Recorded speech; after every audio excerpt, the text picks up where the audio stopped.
Thank you for choosing Talks News, your only source to the right-wing echo chamber.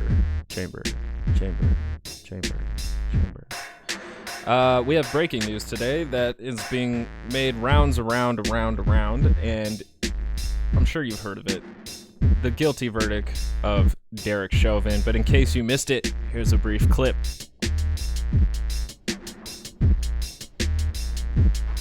All right, for the jury.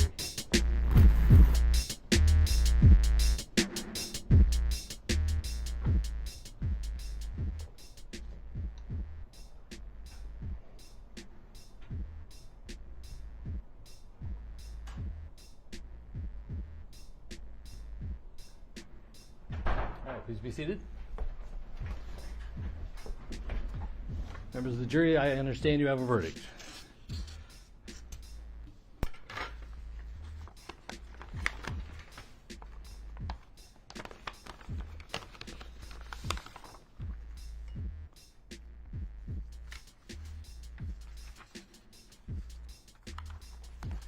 Members of the jury, I will now read the verdicts as they will appear in the permanent records of the 4th Judicial District.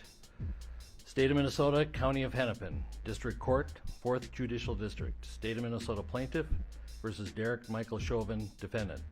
Verdict, Count 1. Court File Number 27, CR 20-12646. We, the jury, in the above entitled matter as to Count 1, unintentional second-degree murder while committing a felony, find the defendant guilty. This verdict agreed to this 20th day of April 2021 at 1:44 p.m. Signed, juror foreperson, juror number 19. Same caption, verdict count 2. We, the jury, in the above entitled matter as to count 2, third-degree murder, perpetrating an eminently dangerous act, find the defendant guilty. This verdict agreed to this 20th day of April 2021 at 1:45 p.m.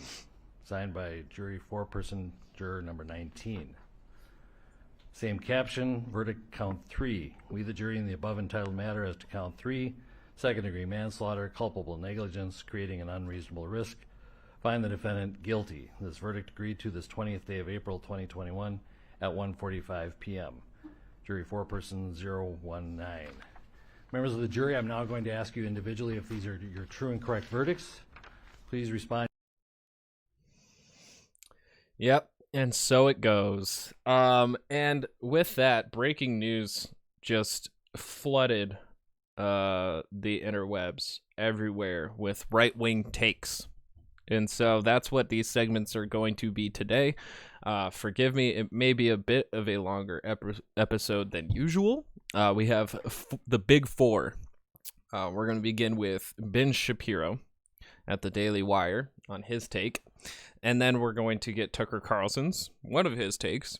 Apparently he has a few already, but we're going to get one.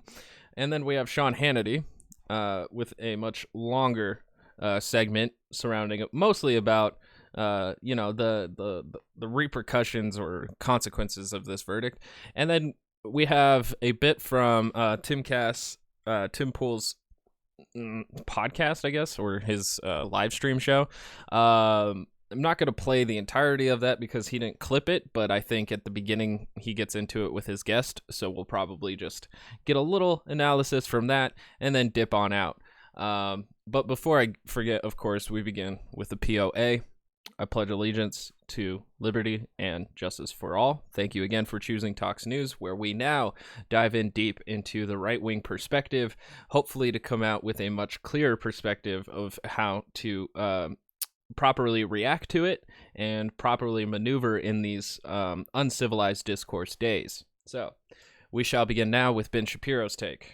We've just learned the verdict in the Derek Chauvin trial, and we will be coming to you live with as many updates as possible. Right now, the verdict is guilty on all charges. Ben, tell us what it means. So it means that I'm not sure whether the sentencing is cumulative, or whether it is they take the top sentence and then everything else falls under that. But because he doesn't have a criminal record, that means he maxes out at 12 and a half years for second-degree murder, 12 and a half years for third-degree murder, 4 years or so for the manslaughter charge.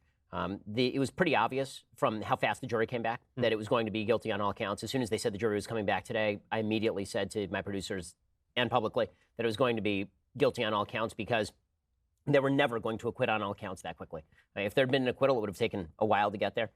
My own prediction was that if there had been any sort of real evidentiary consideration, which I frankly do not think that there probably was in this case, it was a 3-week trial. There were 10 hours of consideration. That is wildly disproportionate in a case that has this many conflicting fact patterns. That if they came back this fast, it would be a guilty verdict. I thought any jury that looked at this would probably have gone hung jury on the 2 murder charges, and then maybe convicted on the manslaughter charge.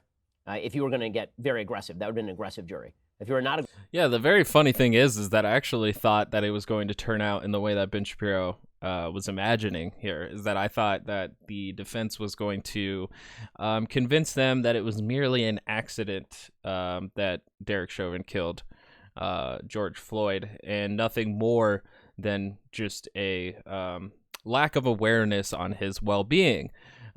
Which would lead to the manslaughter charge. But unfortunately, not unfortunately, I don't know why I should say that, but impartially, the jury did end up finding Derek Chauvin guilty on all counts of murder from second degree to manslaughter. So I, after waking up from a nap and seeing this, was really shockingly surprised, because I did think that the charges fit for Derek Chauvin. I just didn't think that all of them would stick. But I guess that I had doubted the jury more than I probably should have, because when you watch the video of George Floyd, it's hard not to see what went down that day. So I am at this current moment, I'm very proud of the jurors that decided to make sure that they did the best that they could in doing the right thing.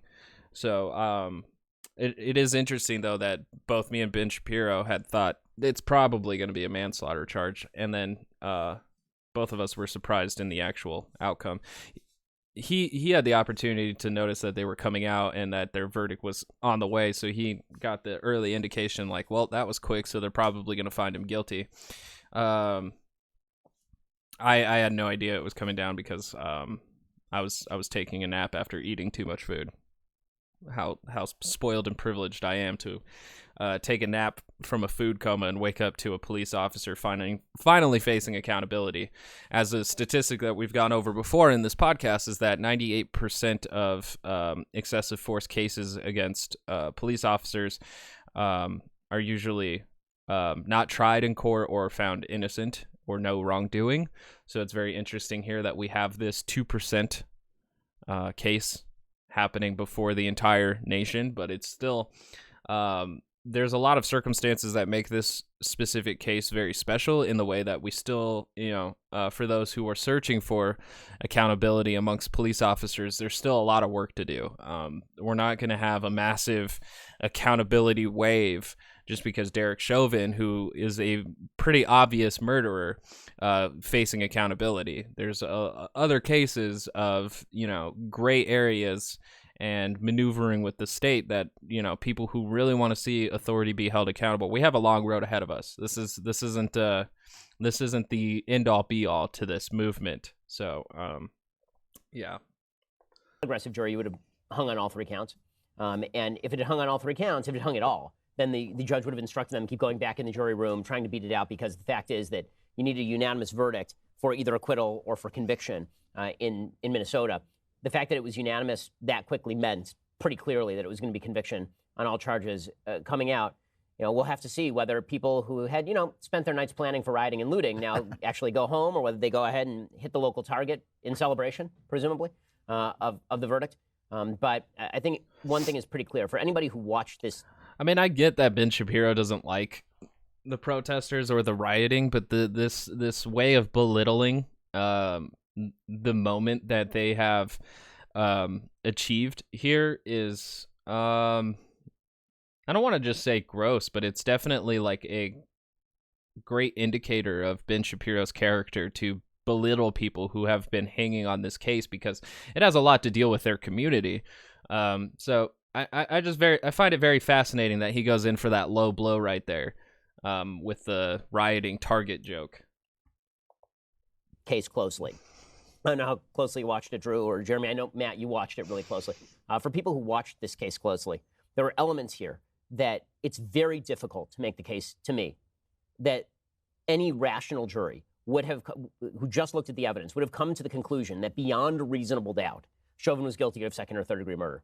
This just did not fulfill the elements. The third degree murder charge particularly. Well, the thing is, though, is that you would have to ignore the expert witnesses to which Eric Nelson wanted you to ignore, which, like, one of the ones that I know for sure he wanted the jury to truly question their testimony was Dr. Martin Tobin, who was the physiologist who had come in. He was one of the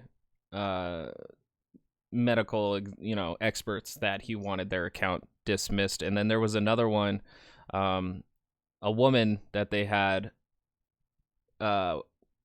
testify the day after Dr. Tobin. I can't remember her name. I can't remember if it was Peterson or Dr. Thomas. I think it was Dr. Thomas. Both of theirs basically highlighted the fact that, like, the interaction with the cops was the biggest, if not the only contributing factor to the death of George Floyd. The thing is, though, is that for the defense and those who simply believe the defense had to ignore these testimonies and go off the fact that the substances that George Floyd consumed alongside his pre-existing condition of an enlarged heart, these things are what caused George Floyd's death more than the knee on the neck. And so there was a clear line here of where you would go if you were on the jury side, where the reasonable doubt would be there if you believe the defense's line, which they didn't really have much of an expert witness to hold the ground for this, for the toxicology report to be like the drugs had more to do with this than Derek Chauvin. They didn't have that ground. They tried to raise reasonable doubt only by reminding the jury and everybody watching that George Floyd was in fact on drugs, regardless of the fact that multiple expert witnesses said that there was such a low amount of drugs that it really wouldn't have that much of effect. So that's why, like, saying a rational jury would have, been aware of a reasonable doubt here.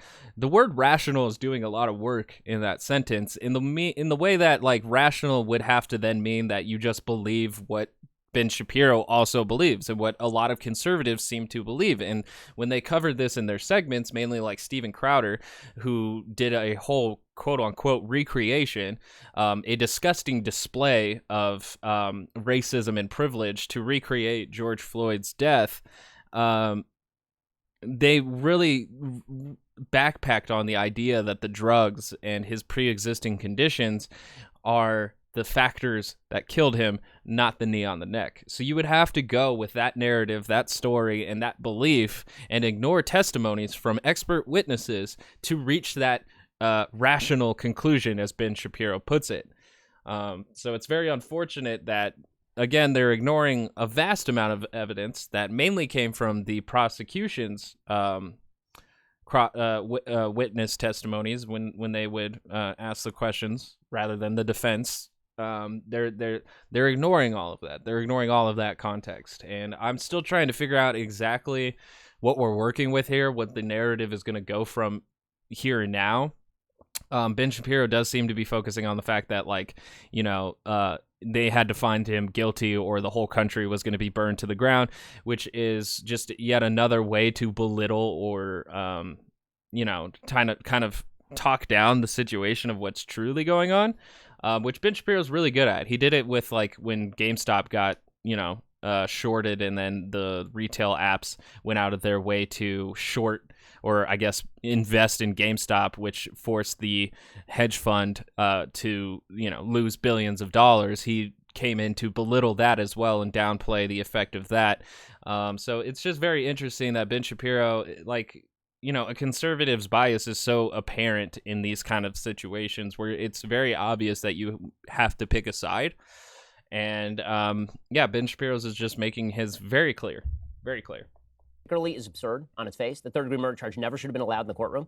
The third-degree murder charge is a charge for what is generally called depraved heart murder. Depraved heart murder is you throw a brick onto a freeway, and you don't have anybody you're explicitly attempting to kill, but you end up killing somebody on the freeway. You shoot a gun into a crowd. That's depraved heart murder. And that was what the third-degree murder charge was. You have to have intent to kill others, right? And then you end up killing one person. It was counted anyway. It shouldn't have been on the docket. The second-degree murder charge required felony assault that results in the murder. So usually that is where you're robbing a store, you got a gun, the gun accidentally goes off and kills somebody, right? Or the guy dies for some other reason while you're in the process of committing some sort of felony. So you had to show that he intended to commit a felony against George Floyd. It's very difficult to say that he intended to commit a felony against George Floyd because Minneapolis Police Department procedure allows you to do exactly what Chauvin was doing under these circumstances. The manslaughter. See, and that's the thing is that that we have two lines here. Is that for cops they're allowed to commit a felony if it's justified beneath the authority of the law. So in circumstances where people aren't murdered, you might get assaulted by a police officer, something that would normally be a felony for regular citizens, and that police officer doesn't necessarily find accountability right away. And, you know, that could come in the form of sexual assault even. So, yeah, it's very interesting here that because we've built the whole system in the game that if a cop's doing something, then it has the permission of the state to do so, and even if that is equivalent to a felony on the level of an ordinary citizen, but that's not what applied here in this specific case here, because even a lot of other expert witnesses of police backgrounds had said that it was excessive force. So, when he then breaks excessive force, which is a police department rule, then that probably opens that gap for him to, he's breaking one law there. He broke more by murdering George Floyd. So one was a little bit easier to make because the charges in the manslaughter case, just have to have reckless disregard. So the prosecution can make the case that even if he didn't mean to do anything bad, it was reckless for him not to get off of Floyd. Once Floyd was already unconscious and once Floyd was dying, he should have gotten off of him, and it was reckless not to get off of him. But the fact that they convicted on all three counts says to me that they weren't really looking at the evidence because, again, all three of those charges also rely on a simple question of causation, right? Did George Floyd actually die because Derek Chauvin was on top of him with his knee? What the defense showed repeatedly is that he did not have his knee on his neck, right? There was no physical trauma to his trachea. There was no evidence that there had been physical trauma to his, It's very fascinating, though, that for conservatives, like the video now doesn't matter, which the video shows that for 9 minutes, Derek Chauvin had his knee on George Floyd's neck for 9 minutes. Like, for 9 minutes. For 9 minutes. You can watch the video and you can see it there. But now the conservative argument is that it wasn't actually on his neck, not because of what the video showed, but simply because there was no trauma. There was no sign of injury, which there wasn't throughout all of George Floyd's body. But the thing is, though, even with the autopsy and the medical examinations, they still came to the conclusion of a homicide due to asphyxiation and law enforcement subdual. So he can make this case, but it's on the death certificate. So he can say that there's no evidence of this, but it's literally on the autopsy and the death certificate. So yet another piece of evidence he's choosing to ignore to bolster the defense's case, which that's the entire defense case, is to ignore evidence that does not benefit or help them in making their own case. So his arteries that would have cut off the oxygen to the brain. There are a couple different types of asphyxia. There's physical asphyxia where you actually strangle somebody. There's you deprive somebody of oxygen to the brain by cutting off their blood supply via their arterial blood flow. And then there is a chemical asphyxia, which is drug overdose. And the fact is that George Floyd had 3 times the deadly level of fentanyl in his system. He was high as a kite. He had 75% arterial blockage. And again, that 3 times number is come off the toxicology report, which was debunked in the courtroom, because if you had watched the courtroom, they had said that that's an average, the 11 nanograms per milliliter is an average amount for a fentanyl user to have in their system. And also, the methamphetamine was at such a low rate that it wasn't to be caused as considered as a factor either in the actual death, and that's the reason why it's not on his death certificate. They had it in the other contributing factors, merely as to say, hey, these were in his system, so it may be contributing. But overall, it was ruled a homicide, death by another human, and those causes were specifically of asphyxiation due to law enforcement subdual. So again, ignoring the one piece of significant evidence that says homicide in favor of, well, we know he had drugs in his system, so how can we not know that it wouldn't be a drug overdose? Well, they would know from the autopsy, because an asphyxiation from drug overdose has different signs in the body and in the organs than a death of lack of oxygen flow from somebody sitting on your neck. So Examiner originally said if I'd found him dead in his room, I would have immediately assumed that it was a drug overdose. And I covered this in the last podcast with Tim Pool, is that obviously they're taking this quote out of context. She said, yes, if we take all things out of consideration, all the other evidence out, and we found him dead in his home with drugs in his system, then she would assume that it was a drug overdose. But that's with the lack of other evidence. So, and you can honestly say that about anybody, with regardless of how much drugs that they actually have in their system, is that if you just found me dead in my house and you came in and you found, a certain amount of heroin, let's not even say it's an actual lethal dose amount, or if it's just a, 1 nanogram per milliliter, then, you could say that it could be a drug overdose based on many other factors of whether or not I was able to tolerate that much heroin or not. A regular heroin user is probably going to be able to take more heroin than I can. And so the threshold for me overdosing on heroin is probably a lot lower. But if you found me heroin alone in my apartment, it's safe to assume that it's probably that. But in this case, that's not what we're looking at. That's not the only factor here that we're looking at, and they went over that with the expert witnesses, which, again, they chose to take that one clip out of context, ignore other evidence, and this is how they're proceeding with moving on this narrative, which I find very interesting. There's, no real concern of coming to the truth. The only reason that this became a national issue is because of the tape, which on its face, when everybody first saw it, looks really ugly, because it turns out that a lot of policing looks really ugly. And then when you get all of the lead up, at the very least, you don't have to say that you love what Chauvin did. You don't have to say that Chauvin acted appropriately. You don't have to say any of that stuff. What you do have to say is to not even believe that there's reasonable doubt on the murder charges.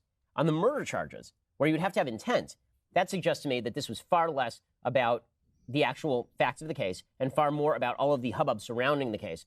This trial never should have taken place in Minneapolis. It should have immediately been transferred in terms of venue. You were not going to find an impartial jury in Minneapolis in the single most publicized criminal justice case. I always think it's weird, too, to, think that jurors need to be absolutely impartial, especially when they are the peers of the community. It's very weird that we've, required this of jurors to be absolutely impartial to every case that comes across there when they're selected for a jury, which I think is nearly almost impossible, because you're going to have some kind of bias affecting some kind of decision, whether it's your conservatism, your liberalism, your racism, your anti-racism.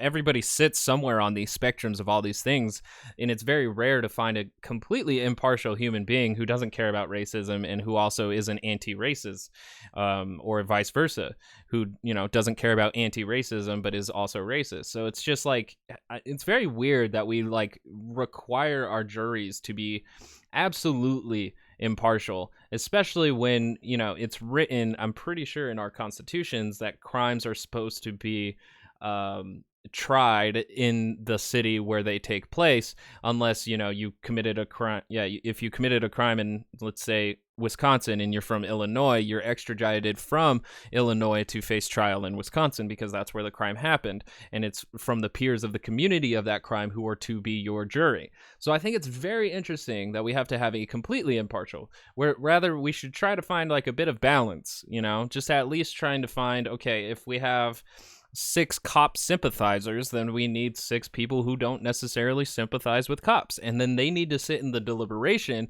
and come to an agreement. No matter how long it takes, with their biases, they have to make an argument. They have to reach a unanimous decision when giving all charges. All of these things, I find it very interesting that if it's not an absolutely impartial jury, that can raise reasonable doubt to whether or not their verdict is justified. And it's very fragile. I feel like having our justice system hanging on that thread is very fragile and could be easily overturning many sentences, if not a bunch of sentences. So it's very interesting that we have to have that absolutist impartiality when it comes to our juries. Otherwise, it's a tainted verdict, and we have to redo everything. And that would be on every case. Like, it would literally be almost on every case, which I find very interesting, because this one in particular, of course, is nationwide. But it's really like, I feel like even if they tried them in Minneapolis, like, you wouldn't really, if you try them outside of Minneapolis, there's probably still a lot of same people who would have the same sentiments of like the people in Minneapolis. We all saw the video, Ben, and I do remember that when this video originally came out, everybody on the right-wing sphere came out and said how wrong it looked, how horrifying the act of sitting on a man's neck for 9 minutes was. And now it's not so horrifying, which is just weird to me. How in a span of time, realizing that George Floyd had a criminal record and that he also was struggling with drug addiction, now it's not so horrifying, you know? So it's just very strange. Very strange. But that's Ben Shapiro's take. Venturing further down the right-wing echo chamber, we have Tucker Carlson. So there was a political context around this trial. Politics shouldn't have any effect on any trial. Again, that's antithetical to what justice is. But they did intrude at every level of this case. We'll tell you how. After the verdict, Joe Biden declared that systemic racism is a stain on this country's soul. Mm-hmm. So I want to just point out how funny it is that Tucker Carlson says that he's going to show you how they tainted every piece of this trial. But first, let's begin at the end. Like, okay. A jury in Minnesota found former Minneapolis police officer Derek Chauvin guilty on all counts in the murder of George Floyd last May. It was a murder in the full light of day, and it ripped the blinders off for the whole world to see.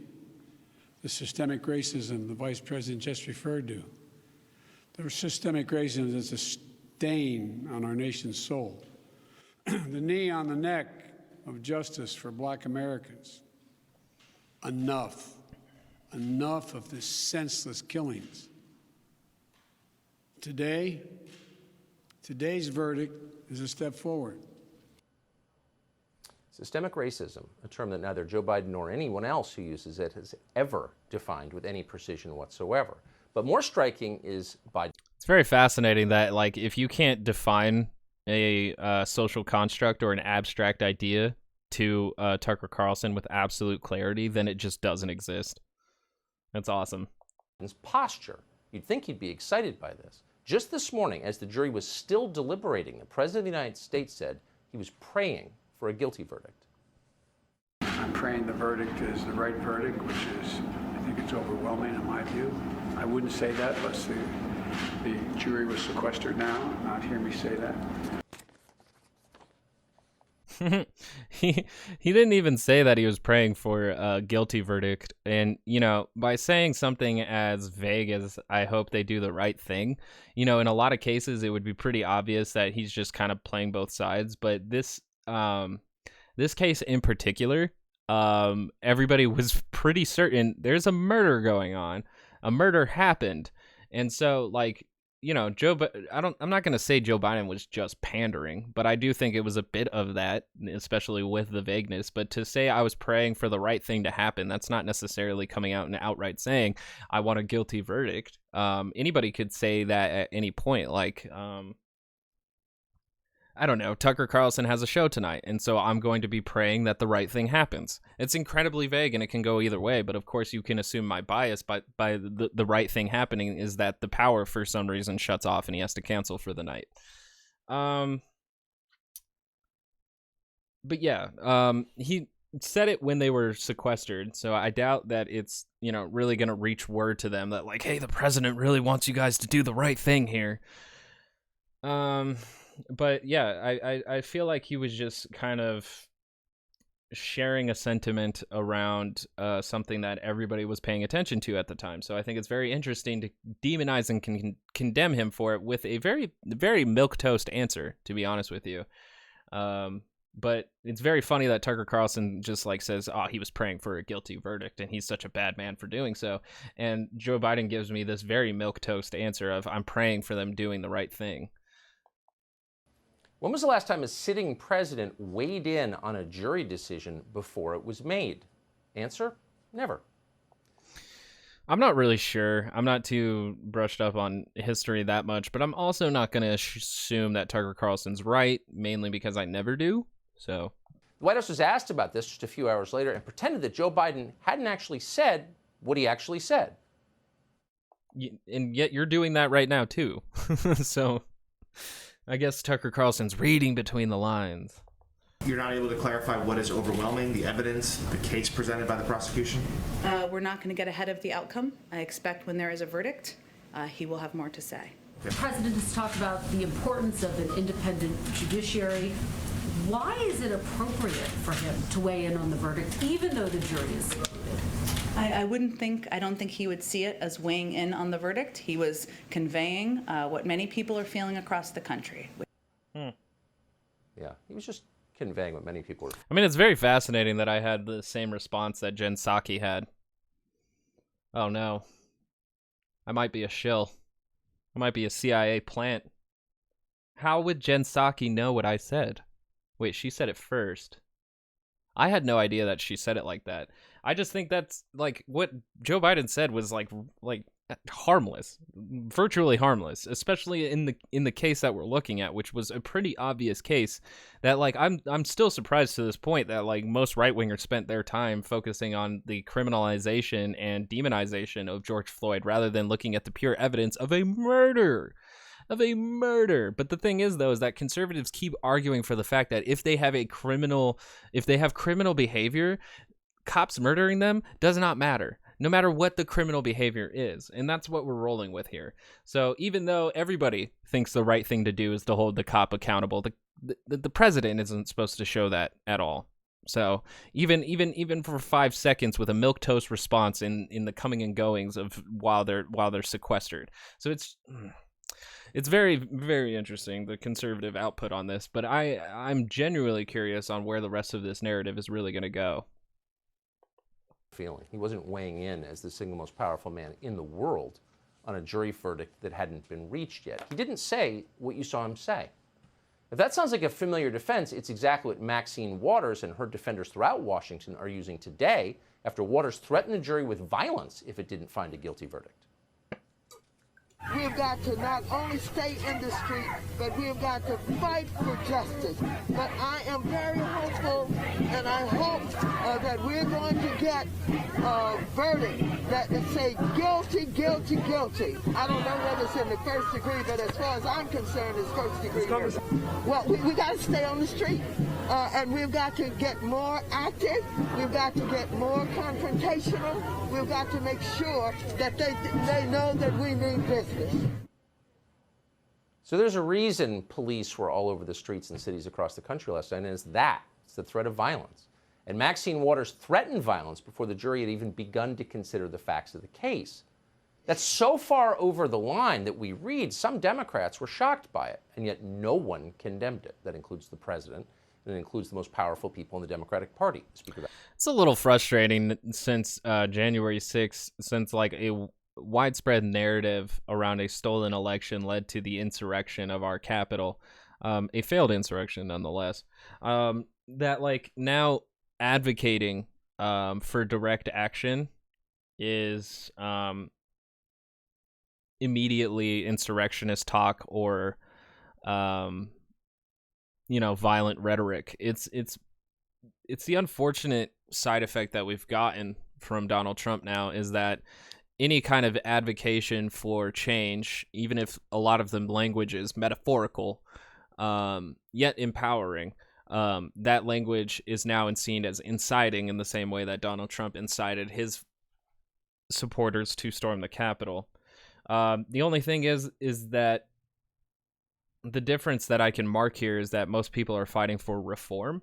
It might seem like they don't want to reform the country and that they want to just tear it all down, which I'm sure some protesters do, especially depending on how far left they really are. But it seems that most of this, with how reserved it is and how the police response is usually overwhelming compared to the protesters, is that they really just want to see reform coming in the form of social justice and justified process of the system.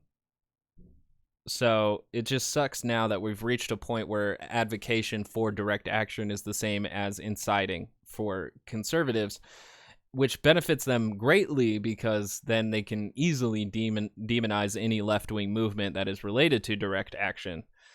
So it's pretty unfortunate in the position that we're at now that because the president, a former president, Donald Trump, got so many people to storm our Capitol that we're on the edge of anybody who may be advocating for protest movements. So that's a shitty side effect, to be honest with you. It's a pretty bad one that we're going to have to deal with for a while. And it was in the same way that like they wanted to start the 9/11 commission after the J6 to try and hold everybody accountable, but you can easily see how that would be used in the same way against left-wing movements, although left-wing movements aren't the biggest threat to national security so much as far-right militia movements are concerned. So cool. That's what I got for that. The House, Nancy Pelosi, Steny Hoyer of Maryland, they came out in support of Maxine Waters. And then state media, literally state media, public broadcasting system, came out today with an explanation at the White House press briefing. Watch this propagandist explain what Maxine Waters really meant. Representative Waters, as you said, clarified. She said, my actual words don't matter. I wonder why the White House isn't also coming to the defense of Representative Waters, given the fact that she's now facing an onslaught of attacks, especially by, I would say, Republicans. I wonder why the White House isn't saying, we back what she said about being confrontational. She was obviously not threatening violence. There are civil rights leaders that are saying that's what civil rights is to be confrontational, to be active. Well, she also clarified her own remarks, Amish, and I think that's the most powerful piece to point to.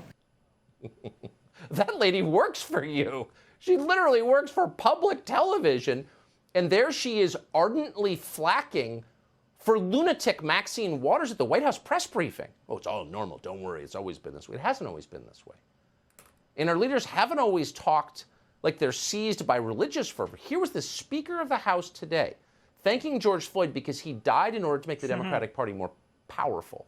For his All right, before this clip plays, yes, this is incredibly cringy, and Nancy Pelosi has always been cringy, and this is bad. This is I like, honestly, establishment Democrats, please resign and take as many establishment Republicans as you can with you, because you guys really are severely detached, like to a Hunger Games level, to the streets. Like, you guys, I'm sorry, Dems, but you've gotten a little too elitist. Like, I don't know where this comes from, Nancy Pelosi, beyond the fact that she is completely privileged, like just beyond most people's beliefs. But here we go. Sacrifice, she said. Watch this. Thank you, George Floyd, for sacrificing your life for justice. Because of you and because of thousands, millions of people around the world who came out for justice, your name will always be synonymous with justice. Unless we can change the law, this will be an episode. We change the law, we're going down a different path altogether.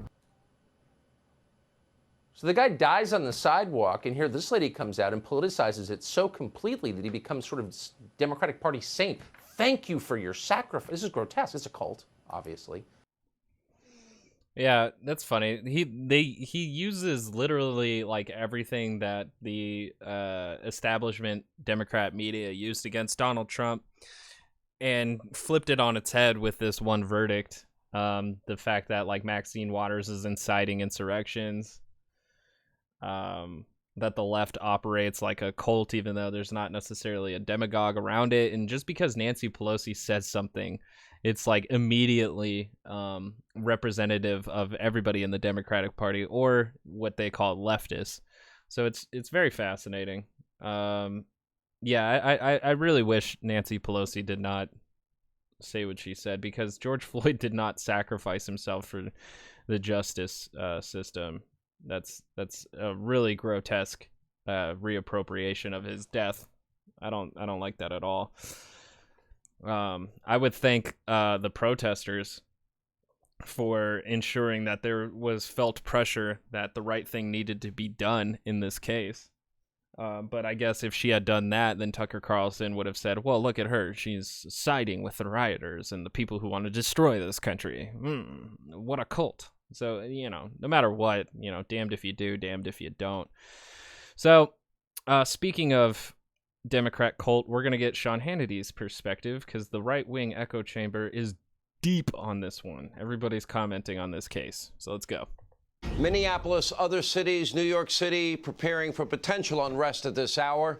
This despite a jury finding former police officer Derek Chauvin guilty on all charges: second-degree murder, third-degree murder, and second-degree manslaughter in the horrific death of George Floyd. Chauvin's bail has now been revoked.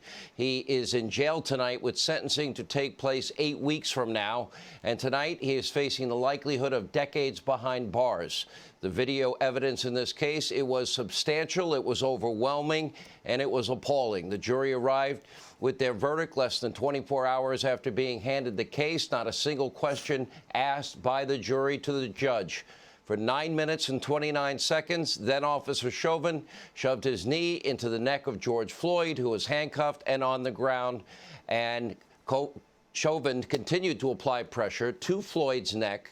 As we have discussed on this program, the most vulnerable part of the human anatomy, even after Floyd was handcuffed, saying he can't breathe and fully complying with the police.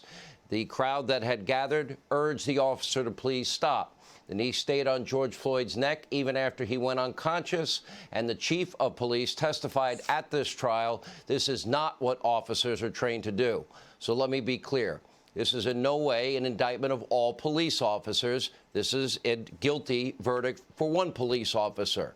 Everywhere, unlike others, on this program, we do make the distinction.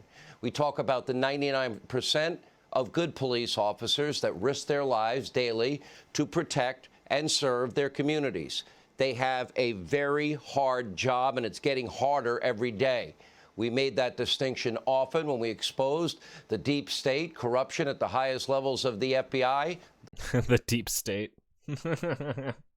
Yeah, I don't know. I get a little queasy around any news outlet that uses the word deep state.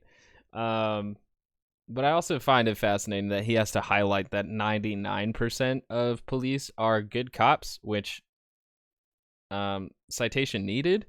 And if so, why do we need to weed out all these bad cops through trials?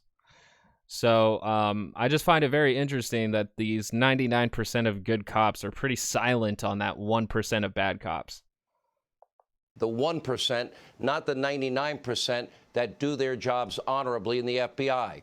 This trial was about the destructive and unlawful actions of one person. And now the jury has spoken, but, well, not everyone in the mob and the media is particularly happy. MSDNC contributor, one there, is not happy. According to him, a guilty verdict on every charge just isn't enough. Take a look. I actually always thought that he would be found guilty because it's sort of a cultural makeup call. But I'm not happy. I'm not pleased. I don't have any sense of satisfaction. I don't think this is a system working. I don't think this is a good thing. This is not the system working. This is a makeup call. This is the justice system trying to say that, hey, this is one bad apple, because that's how this is going to be interpreted. It's going to be and that's exactly what Sean Hannity's doing. Because it's very funny that, like, they're like, you see, we got Derek Chauvin now. Aren't you guys happy? Everything's fixed. Like, this is one case out of God knows how many went completely without trial. Like, honestly, the fact that, like, in Breonna Taylor's case, they didn't even bring up murder charges. So, this isn't this there's definitely room to breathe here and to find a bit of solace in this breaking of the clouds, right?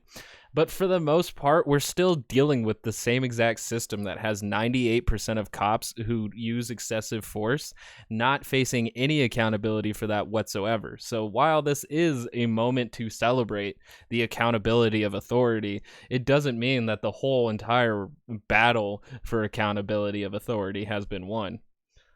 So it's very fascinating that the conservative position is like, aren't you guys happy now? Like, Jesus, when does it stop? One bad apple, he got in trouble, yay, blah, blah, blah.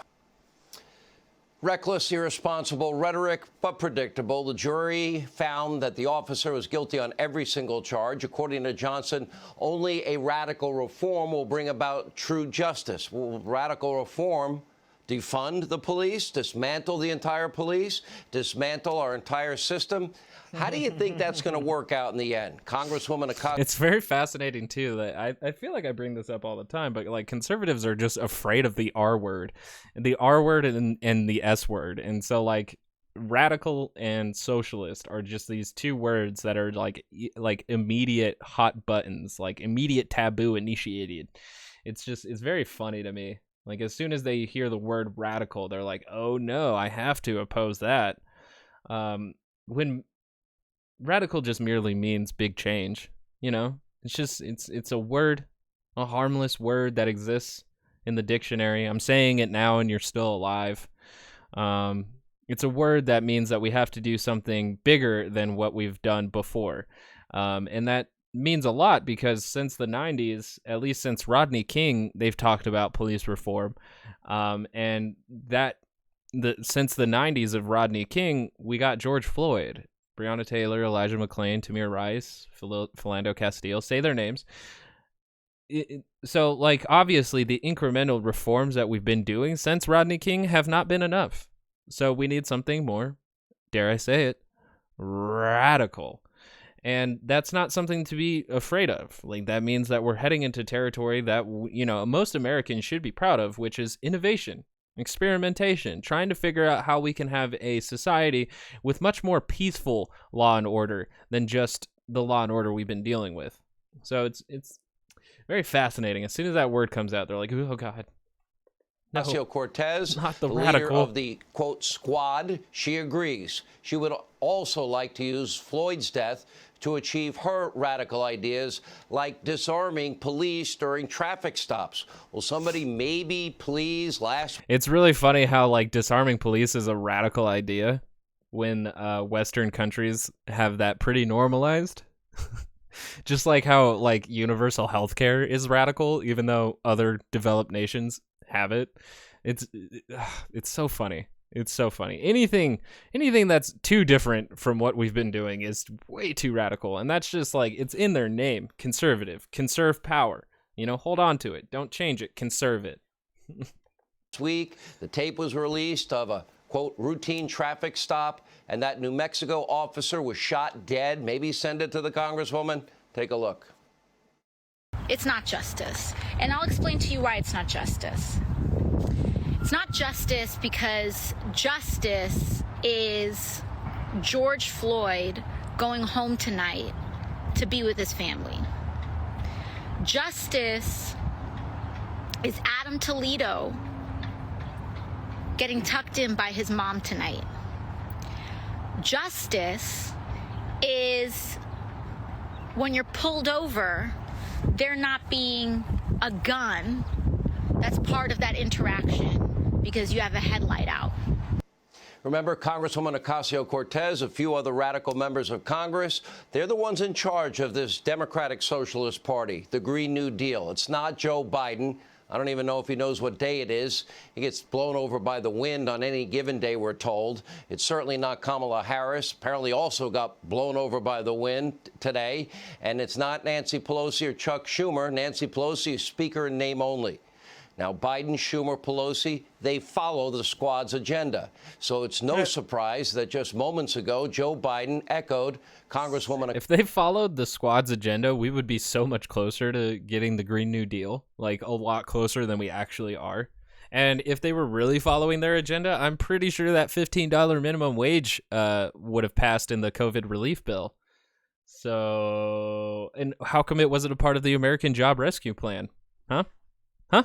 Why isn't $15 minimum wage a part of infrastructure? Huh? So it's very fascinating that they're a part of the squad, and yet they don't enact anything that the squad proposes.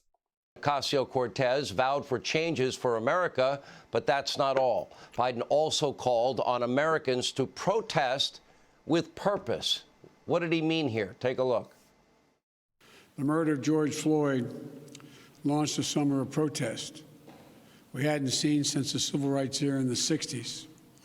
Protests that unified people of every race and generation in peace and with purpose to say enough, enough, enough of this senseless killings.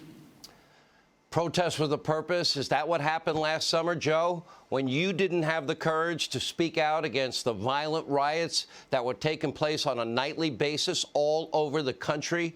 You didn't even mention it at the Democratic National Convention, not one time. When a police precinct was burned to the ground in Minneapolis, downtown Portland was on fire for weeks. Seattle rioters took over several city blocks, including a police precinct.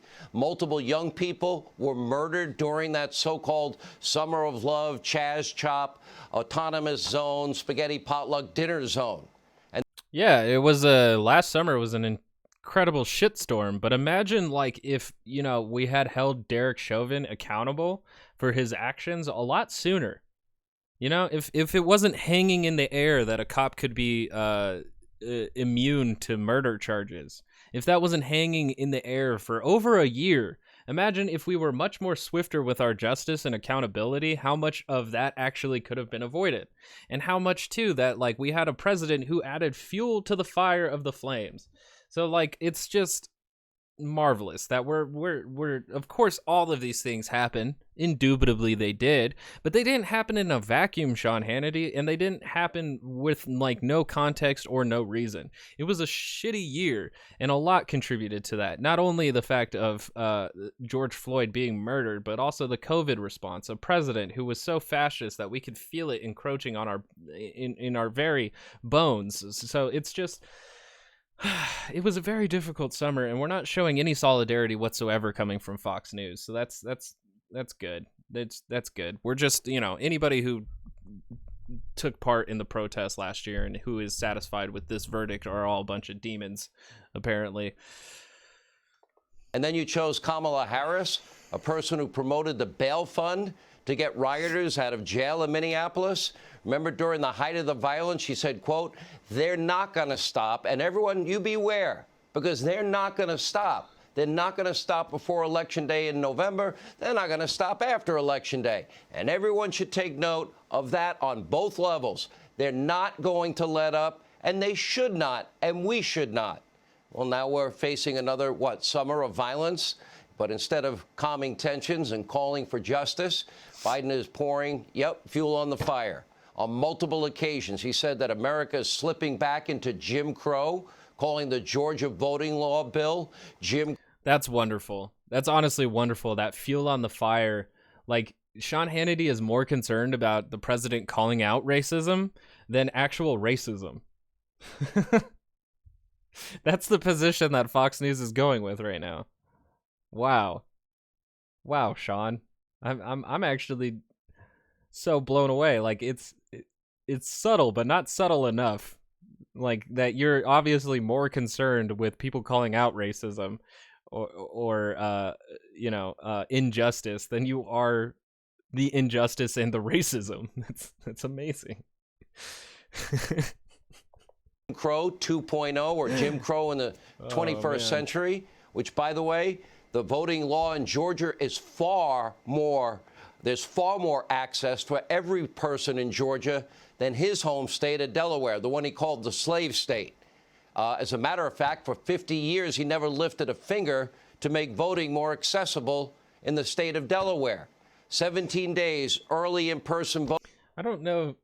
I'm not too familiar with Delaware's voting laws, but Georgia's voting laws, a bit of it is racist, but most of it's undemocratic. I think like solely focusing on just the racism definitely gets like a certain demographic more outraged than others. Those who are sympathetic to the racism, of course, are going to be just as outraged. But I think focusing in on how restricting voting access and just kind of clamping down with more voter suppression, while it is racist, it's also incredibly anti-democratic. So I feel like if we're going to convince the people who are racist, because you're not going to convince people who are racist to oppose racist policies, they're going to support it because it's racist and they're racist.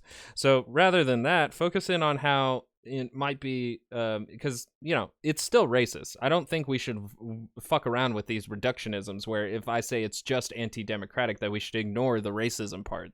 We shouldn't. That should be brought in alongside the discussion. But I also think that focusing in on the if we're going to do the reductionism, and rather than focusing on just the racist aspects of this bill, the undemocraticness is at least more encompassing for the racists who supposedly support Democrat countries, saying that, we're so great because we're democratic. Well, then why are you supporting a law in Georgia that suppresses votes? Then you can come in from a different position when talking to these racist motherfuckers. But still, I think it's very funny that even though Joe Biden did point out, hey, this is a racist law mainly targeting black people in low income neighborhoods, that's a bigger problem for Sean Hannity than being like that there's racism going on. So it's very fascinating, very, very funny, very funny stuff to me. I have no idea about Delaware's voting laws, but if it's more restrictive than Georgia's, then we'll have to look in Delaware to see if it specifically targets minority and lower in class individuals in the same way that like most Republican gerrymandering in county districts does affect them. Like if it's true in Delaware, then we should be looking to reform that and get it less restrictive than Georgia. But I'm not 100% sure if that's even true at all. So I did want to look here at his thing. He lives in Delaware right now, right? Like he has a house in Delaware. He was born in Pennsylvania. Political party. Let's see what.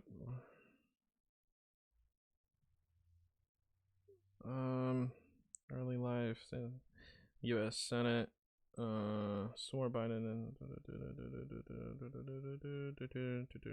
So he was a senator for Delaware. It's also weird too because like he wasn't senator of Delaware the entire like 40 years of his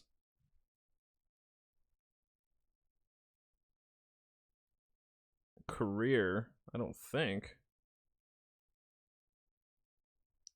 Judiciary Committee.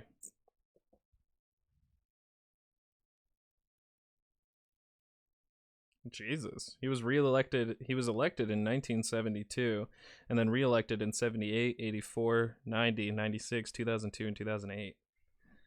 So actually, yeah, he he actually has a lot to do with No, he really doesn't, because Joe Biden in the Senate doesn't vote on state legislatures. He votes merely, he represents in Washington, D.C. So it is actually a little bit ridiculous to expect Joe Biden to fix anything in Delaware other than represent them in the Senate. So that's pretty funny. I should have just acknowledged that early on, and that's a dumb argument to make, Sean Hannity. But it's the same thing that like fucking Trump would make all the time, is that like Joe Biden's been in government for 40 years, and how come he hasn't fixed any of our problems? It's like, is he the only guy in the government? And at some point, did we just grant totalitarianism to Joe Biden while he was in the Senate? Like, what are we talking about?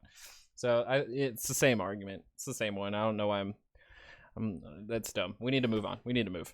Voting in Georgia, none in Delaware. 0 drop boxes in Delaware. But, yeah, in Georgia, they have a box in every precinct.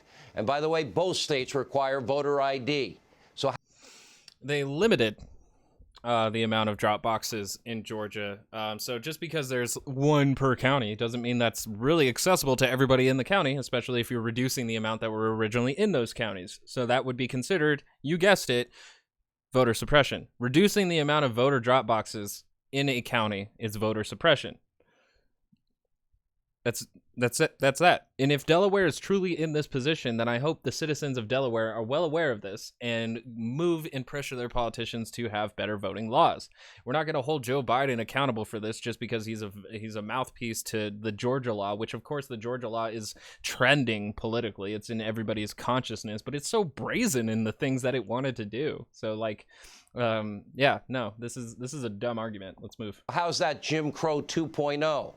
It's this kind of reckless, irresponsible rhetoric from politicians that divides this country. By the way, this is a bill that standardizes drop boxes and mail-in voting, and both states require voter ID on absentee ballots. In order to score cheap political points, Joe Biden brings up Jim Crow 2.0. Democrats now believe that they can win votes by what? Vilifying America? This is not a perfect country. We've said that many times. But through our history, we have our system of justice. We have a constitution. Our founders, our framers, they put in place a system to right wrongs and correct injustices. And Americans have proven to do so over and over again. Many fought and died to end slavery. Remember the Civil Rights Act of 1964, the Voting Rights Act of 1965. Again, major steps towards a more perfect union. And by the way, Joe Biden, key Democrats filibustered those bills, including your good friend that you praised often, Robert Byrd, the former Klansman, the guy that you partnered with in the 70s to stop integration of our schools. You didn't want them to become, your words, racial jungles. And tonight, Joe Biden said that we need to confront racial disparities. Wasn't he the author of the '94 crime bill? The one that put so many African Americans behind bars? As Dana Lash put it, quote, the irony of a... Yeah, I mean, Joe Biden is the Democratic establishment. Like, as much as Nancy Pelosi and Chuck Schumer are Hillary Clinton, is that they have, led us into the position that we are currently facing, which I think is funny that, that's why, I'm a Bernie supporter, is because Bernie did seem like a breath of fresh air compared to these, regular establishment Democrats. So... of course, Joe Biden's playing the politician because modern era times would not accept 1970s nor 1990s Joe Biden. He would have lost incredibly quickly on the Democratic platform if he was running as the same Joe Biden that ran in 1990. This is just politicians being politicians. I definitely think that, as long as he's somewhat doing the right thing now, there's no point of criticizing him for his past in general. But the thing is, though, is that at least we're aware of his past and know that Joe Biden is just the moderate establishment Democrat that we know him to be, and we can hold him accountable in those regards. But highlighting this as some kind of gotcha hypocrisy doesn't really... I don't know. It doesn't do much except for continually pigeonholing Fox News viewers into the same pigeonhole that they've been in, which is anti-Democrat reactionary policy. That's all it is. So, a politician who championed segregation and authored the crime bill now lecturing on systemic racism is pretty something. Well, I mean, if he's also one of the champions of segregation and authoring the crime bill and is well aware of how the system can be used systematically for racist purposes, Joe Biden would probably be one of the top people to actually point it out if he's doing it from an authentic place. And I'm going to question whether or not it's authentic throughout the rest of his presidency, because as I know from politicians is that they have a specific public appearance that has to be maintained in order for them to operate. So, meanwhile, in a very bizarre speech over in the House, Nancy Pelosi essentially thanked George Floyd for what? For taking one for the team? Are you kidding me? Watch this. Thank you, George Floyd, for sacrificing your life for justice, for being there to call out to your mom. How heartbreaking was that? Yeah, call what out are you for your doing? Mom. I can't breathe. But because of you, and because of thousands, millions of people around the world who came out for justice, your name will always be synonymous with justice. Speaker Pelosi, George Floyd was killed, And by the way, today's guilty verdict was put in jeopardy by one of your own colleagues. Prior to the verdict, many on the left seemingly trying to influence this jury's decision. This morning, Joe Biden announced that he was praying the jury would do the right thing and deliver the right verdict. He even called the family of George Floyd while the jury was out deliberating. Meanwhile, Congresswoman Maxine Waters was busy lobbing threats of violence, encouraging more confrontational riots if Chauvin wasn't found guilty on all 3 counts. Watch this. I hope that we're going to get a verdict that says guilty, guilty, guilty. And if we don't, we cannot go away. And not just manslaughter, right? I mean... Oh, no, not manslaughter. No. This is guilty for murder. We got to stay on the street. And we've got to get more active. We've got to get more confrontational. We've got to make sure that they know that we mean business. And keep in mind that Maxine Waters has broadly vilified police for years, yet according to the Daily Wire, she requested police protection, how ironic, for her trip to Minnesota. By the way, I haven't noticed many congressmen or women or senators saying defund the Capitol Police. Remember, she made comments that you just heard. Even Judge Peter Cahill, who's presiding over the Chauvin trial, called her rhetoric abhorrent and said that Maxine Waters' statements could be used by the defense as grounds for a future appeal. Watch this. I'll give you that Congresswoman Waters may have given you something on appeal that may result in this whole trial being overturned. I wish elected officials would stop talking about this case, especially in a manner that is disrespectful to the rule of law and to the judicial branch and our function. I think if they want to give their opinions, they should do so in a respectful and in a manner that is consistent with their oath to the Constitution, to respect a co-equal branch of government. Their failure to do so, I think, is abhorrent. Yeah, but the thing is, though, is that we have a checks and balances system, but a part of a democratic society, I would think that the biggest checker of the balance would probably be the voters, the consent of those being governed. So I hate the fact that like advocation for direct action is now being used as insightfulness for rioting and insurrection and stuff like that. Like the conflation now is almost impossible to go back on. But it is unfortunate now that there is enough fervor from Maxine Waters' words to give Derek Chauvin the room for an appeal. Although, like, that's, I think I said it in the previous podcast with Tim Pool, is that they're like the right-wing media is moving towards the narrative that if the jury felt pressured by the citizenry or the rest of the country to find Derek Chauvin guilty, or else the country would burn or Minneapolis would burn. Not sure, like, I mean, they could ask the jurors, you know, go through the process of seeing that if that's how their verdict was come to, but even so, I don't think that's what happened, and it's just unfortunate that that's going to be the narrative that's going to be pushed, is that the jury was pressured and that there wasn't rational thought going into this verdict. So it's very unfortunate that Maxine Waters, she's kind of the tool, not sure if willingly or unwillingly, but she's the tool of the right wing now to try and overturn the results of Derek Chauvin's trial. And we'll see if that develops any further, whether or not an appeal will be accepted or not. But that's pretty unfortunate. Now, according to Harvard law professor Alan Dershowitz, what Maxine Waters did, coupled with the judge refusing to sequester the jury, could lead to the U.S. Supreme Court ultimately reversing this conviction. Now, time will tell if Dershowitz is right, but of course, it's grounds for an appeal, as the judge just said.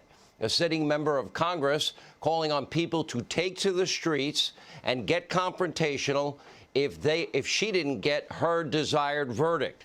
So where are all the Democrats? Months ago, they were the ones that were obsessed with the term insurrection and deeply concerned, they said, about law and order. Where are they tonight? We can call them, I guess, the Insurrectionist Caucus, the ones that were silent all last summer when rioting was breaking out all over the country. What, it's only insurrection or rioting if they can use it against Donald Trump and Republicans as a political wedge? It's only insurrection if it's in an attempt to overthrow government or a governmental institution, and which they tried to do. The January 6th riot insurrection was an attempt to overthrow the Congress, and it was fortunately it was disorganized, decentralized, and ultimately failed. But it wasn't an attempt to overturn the election, which is a democratic institution within this country. So, calling anything an insurrection because it goes against the powers that be is a really dangerous place to play in this whole game, because honestly, as soon as authoritarian fascism does rise in this country, it'll be much easier to quell protest and left-wing or even First Amendment movements, because everything's an insurrection now at this point. So yeah, that sucks. Virtually no one on the left is condemning Waters' remarks. No one. And by the way, this is not the first time. Maxine Waters has called for violence numerous times. It's not even close. You likely remember some of these great moments. You need to respect the chair and shut your mouth. You see anybody from that That's a call for violence, is telling someone to shut their mouth. cabinet, in a restaurant, in a department store, at a gasoline station, you get out and you create a crowd. And you push back on them. And you tell them they're not welcome. The people are going to turn. I like how calling for people to get a crowd is a call for violence, even though, like, if you get a crowd that's like more witnesses, it's that's funny. But this is what I'm saying, is that advocation towards direct action is being completely vilified. And so, like, anybody that is going to hold political office can no longer be advocates for movements. So that's cool. This is a new development that we're going into, coinciding the fact that every protest is now an insurrection. Turn on them. They're going to protest. They're going to absolutely harass them until they decide that they're going to tell the president, no, I can't hang with you. I did not threaten his constituents, his supporters. I do that all the time, but I didn't do it that time. This is a bunch of scumbags. That's what they are. And with this kind of inspiration, I will go and take Trump out tonight. I will go and take Trump out tonight. Get in their faces at the grocery. We remember Maxine Waters' assassination attempt on Donald Trump in 2017, don't we? That's when that clip was from October 13, 2017. So, yeah. Grocery store, create a crowd and go after them. They're not wanted anywhere, anytime anymore. Waters, Ocasio-Cortez, the rest of the squad, they now run the Democratic Party. They're in charge. Schumer, Pelosi, Biden are deathly afraid of them. And now they're on a mission to not only defund the police, but now dismantle and eliminate the police in America. But we know what happens when police are defunded, don't we? Or they're forced to pull back or afraid to do their job. Look at these numbers. You should pay attention. In the city of Atlanta, my old hometown, murder is up 58%. He's focusing on numbers that would make people afraid of changing the police department. I just want to highlight that. New York City, murder is up 40%. Even defunding efforts in Milwaukee, guess what? Homicides there went up a whopping 97%. In Chicago, murders this year alone are up 33% over last year's record increase. We've been scrolling the names of murder victims, shooting victims in Chicago for years. When Biden was vice president, Obama's hometown, and he was president. We scrolled names you never heard of before. What about when George Bush was president, or when Dick Cheney was vice president, or when Trump was president? How come you've only been scrolling names since Obama was president or Joe Biden? Why is that? Why are those the only times? Begged for action. They didn't lift a finger in Obama's hometown. Can anyone tonight, can you name the latest round of murder victims in Chicago? Because there were 26 people shot this weekend, 5 are dead. A 7-year-old little... And it's still a very heavily policed area, and they have been for a while now. And a lot of studies had shown that police presence does not lead to a decline in crime. So the biggest link to crime is actually poverty. So we might want to go on a war on poverty before we go on the war on the poor. Little girl was murdered in a McDonald's drive-thru. Is anybody paying attention? Do you know her name tonight? Those are important lives, too. I wonder if he knows her name. name. What about the 103 policemen so far this year in this country that have died, most of them shot and killed in the line of duty? It's funny that he knows 103 cops have died, but does he know that 268 civilians? It's probably more than that now. But at the time of this recording, from my most recent knowledge, there's already been over 260 police-involved killings. So, yeah, this is the thing, is cherry-picking info so you can get a political agenda across, and it's in the political agenda here is conserve the status quo. Any reforms or any change are completely unacceptable, and so we have to make sure that our viewers know that these are the statistics that hold in their brain when anybody says defund the police or reform the police.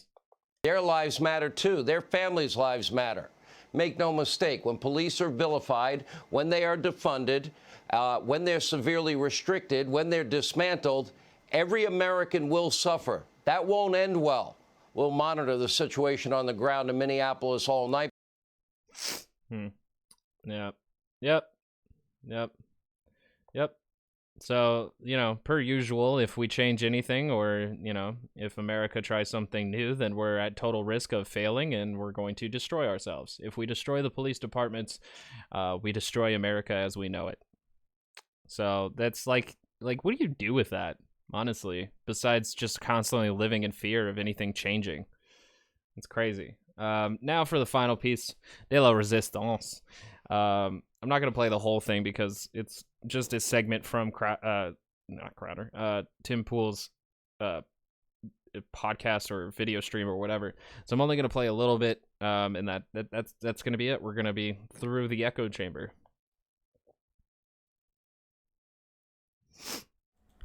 Derek Chauvin found guilty on every single count, or at least all the murder charges. When they announced the verdict was coming in, turned the TV on, I sat down, and we all sat in suspense waiting for them to make the announcement. And the judge came in and he read the verdict on the count of murder in the second degree, guilty, murder in the third degree, guilty, and manslaughter in second degree, guilty. And I think a lot of people expected this because the verdict came back so soon. As soon as this verdict came out, we saw people in the streets, cheering, celebrating, and crying. Now they're marching already. I don't know if there's going to be riots. I think there likely still will be riots because all of the people are outside. That's all that really matters. A lot of people don't care about whether there's a verdict or not. That's the thing, though, is that Tim Pool was wrong about the trial. He said that he was almost certain that Derek Chauvin was going to be acquitted. He was wrong. And then he predicted last night that there would be more riots. And guess what? He was wrong. There were no riots last night. And it's very funny to me, too, especially, I think, for sure in Minneapolis. I'm not sure how Ohio did. But I think it's very interesting that everybody said, no matter where the verdict goes, there's going to be riots. And then, there was no riot in Minneapolis last night because it's pretty obvious what verdict that they wanted to see, which was a cop being held accountable kind of verdict. So... And some of these organizations and activists are saying it's not justice. Obama said it's not justice. AOC said it's not justice. True justice would be if Floyd was still alive and the whole system has to be reformed. So these people are out marching. I think it's possible that eventually the police say you need to stop and go home. They say F you. They throw a brick. Boom, more riots. It's going to be particularly interesting to see how the public reacts when they realize that nothing will satiate the violence. We got a lot about this to talk about. There's a lot of stories. Maxine Waters was defended by Democrats over her threats against the jury and incitement to insurrection. And we're going to have to break this down. And, man, it's going to get brutal. But we have a great guest today. We have former Trump staffer and current, I guess you're running for Congress in Illinois 16th, Catalina Love. Yeah. Want to introduce yourself real quick? Yes. Thanks so much for having me. I'm running for Congress in Illinois 16th District, former appointee to the Department of Commerce. and Midwestern girl. You are at running heart. against the infamous Adam Kinzinger. Yes, he was one of the 10 who voted to impeach President Trump, and is just all around a weak-kneed, backstabbing. There's still some time until the primary, right? Is that when Yes. So it'll be next year. We're running in 2022. And it's been a great run so far. A lot of people are so fed up with the way that, not only politicians on all sides of the aisle have been acting lately, but certainly some of these kind of traitors on the Republican Party side. So we're really excited, and we've had a ton of energy and support, and we can't wait. Right on. Well, we'll talk all about it. We got Ian. He's chilling. Yo, what up, dudes? Ian Crossland over here. Ian was pissed. I was like, Ian, stop swearing. I was out of my mind. Yeah. Tim earlier was like, well, they already came to a verdict, and I was like, well, I guess he's innocent then. I guess they found him innocent. That was my only, because it was so fast. Yeah. But I guess getting him guilty on all equally is possible. It's just shocking. It's like Clown World. I would have been if it was. Well, we'll save it. Yeah. Because we're gonna go off. We got Lydia. She's pressing all the I'm buttons. also here. I'm so excited to have Catalina. She's just like freaking inspiring. She's about my age and she's making it happen. I'm excited.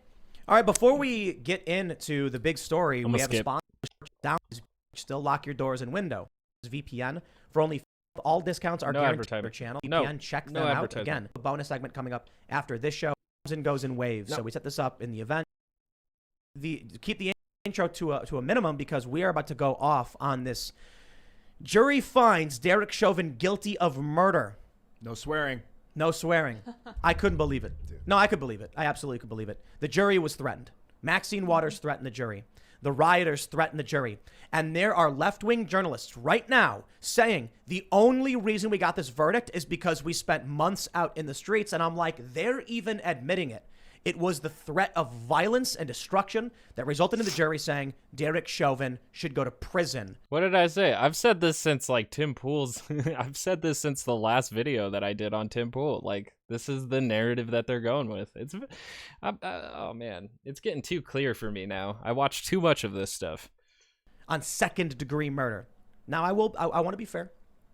They're getting on the felony murder rule, arguing that it was assault against George Floyd. And because it was felony assault and George Floyd died, therefore it's murder. Okay. I think there's maybe an argument of assault, but this is what really makes me think that this is nuts. We watched the video in great detail. The defense showed the video. George Floyd was resisting arrest. A bystander even said, "You can't win, man. Just get in the car." No joke. The prosecution and the defense showed that in closing arguments. A guy yelling to Floyd to stop resisting. Some random bystander. So I'm sitting here like... And the guy who was resisting arrest also said, hey, man, he said, I'll go down on the ground, anything. So, the guy resisting arrest also offered to go into the prone position. Why is the prosecution showing George Floyd actively resisting and a bystander saying stop resisting? So you mean to tell me that a cop is trying to arrest somebody for a counterfeit, for potential under the influence, and now a resisting arrest, and it's assault if the guy says, hold me on the ground, hold me on the ground, hold me on the ground, like George Floyd did, and then Chauvin holds him on the ground, and they say, that's felony assault. Oh, and he died? Murder. Now he's going to go to prison. So I'll tell you this.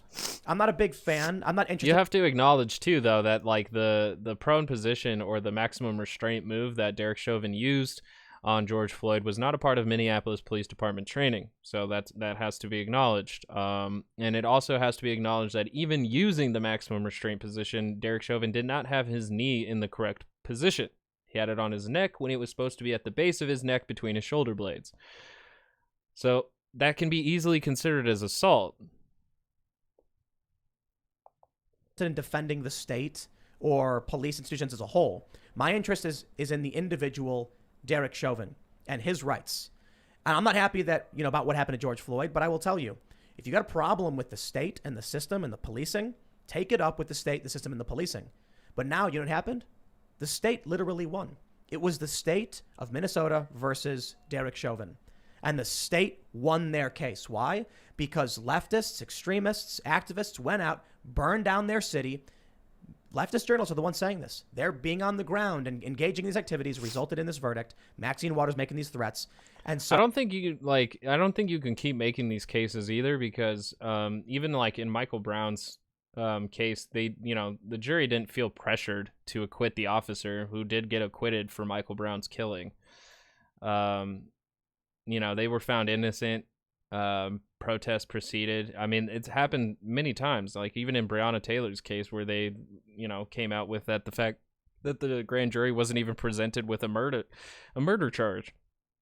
There's multiple cases of the state not quote unquote winning and the officer getting off and protests going on anyways, and that literally having no effect on any of the system whatsoever. This one was so obvious in its murder that it's even wild to me that they keep arguing this whatsoever. Like maybe I didn't need the Tim Pool video in here because he's saying exactly the same thing as the other 3 videos that we've gone through. So the jury sided with the state. Chauvin's one man. You got a problem with the actions of an individual officer that crossed the line? By all means, hold him accountable. But Chauvin... Ugh. Also, though, the other officers that were there are going on trial August 23rd. ...is acting as per the rules of the police department. Arrest somebody if they commit a crime. If they resist arrest, here's the force you can use. I don't see how throwing one man under the bus is going to solve any of these problems. And I still think we're going to see riots, so nothing gets solved in the long run other than a bunch of weak and terrified jurors who just say, guilty because I'd rather not have my house burned down. I think that's wonderful that he would assume that about the jurors and then call them weak. That's very interesting. I would love for one of the jurors to call him up and be like, yo, what the fuck? I agree with Obama that it was not justice. And Alexandria Cortez. Yeah, but wasn't justice. Obama, but right, you're taking it the other direction. Yeah, I am taking it the other direction, Barack, because it wasn't.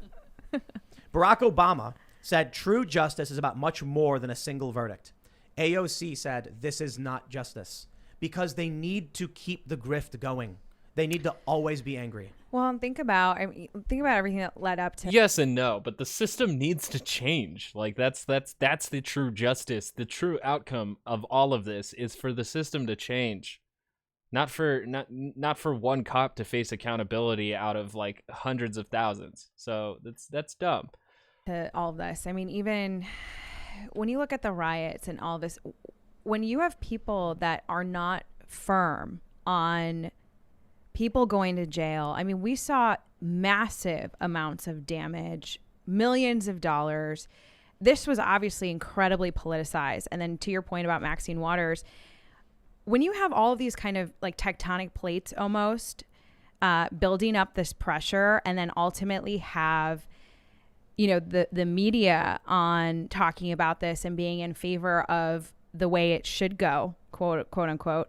And then you have politicians speaking out. And then on top of that, all of this civil unrest that's kind of really creating this pressure. It really is concerning on who is choosing, is this going to happen a lot? I mean, when does the rioting and everything that led up to this, when does it end? The one they say, God closes the door, he opens a window. Mm-hmm. The one thing I can see is I think the Second Amendment's about to get a whole... Not the unarmed killing of American citizens. Not when does that end, but when does the rioting and the protesting end? That again, showing what you're concerned of rather than what other people are concerned of speaks more to your character than anything else. Yes, property damage is bad and people shouldn't die at protests. People shouldn't die in the name of politics at all, but this is the world that we live in.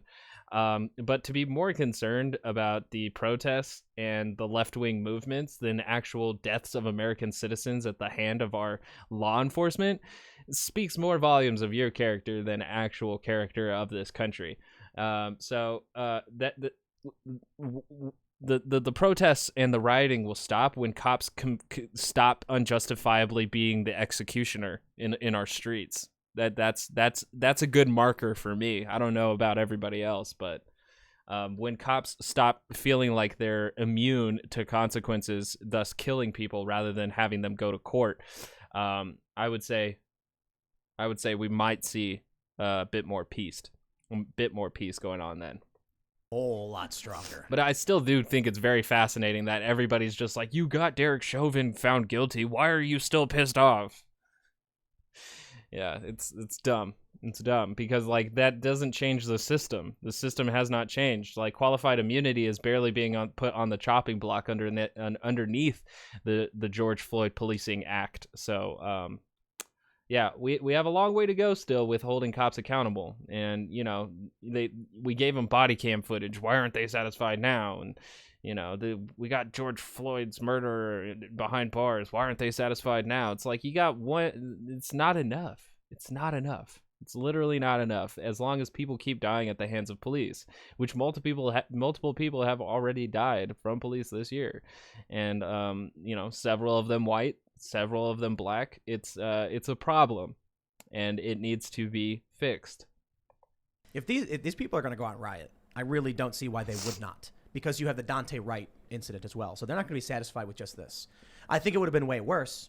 But now I can only imagine more liberals are going to be like, you have Dante Wright, you have Adam Toledo, and yesterday in Ohio. And then I think the other one was Dylan Payton, if I'm not mistaken.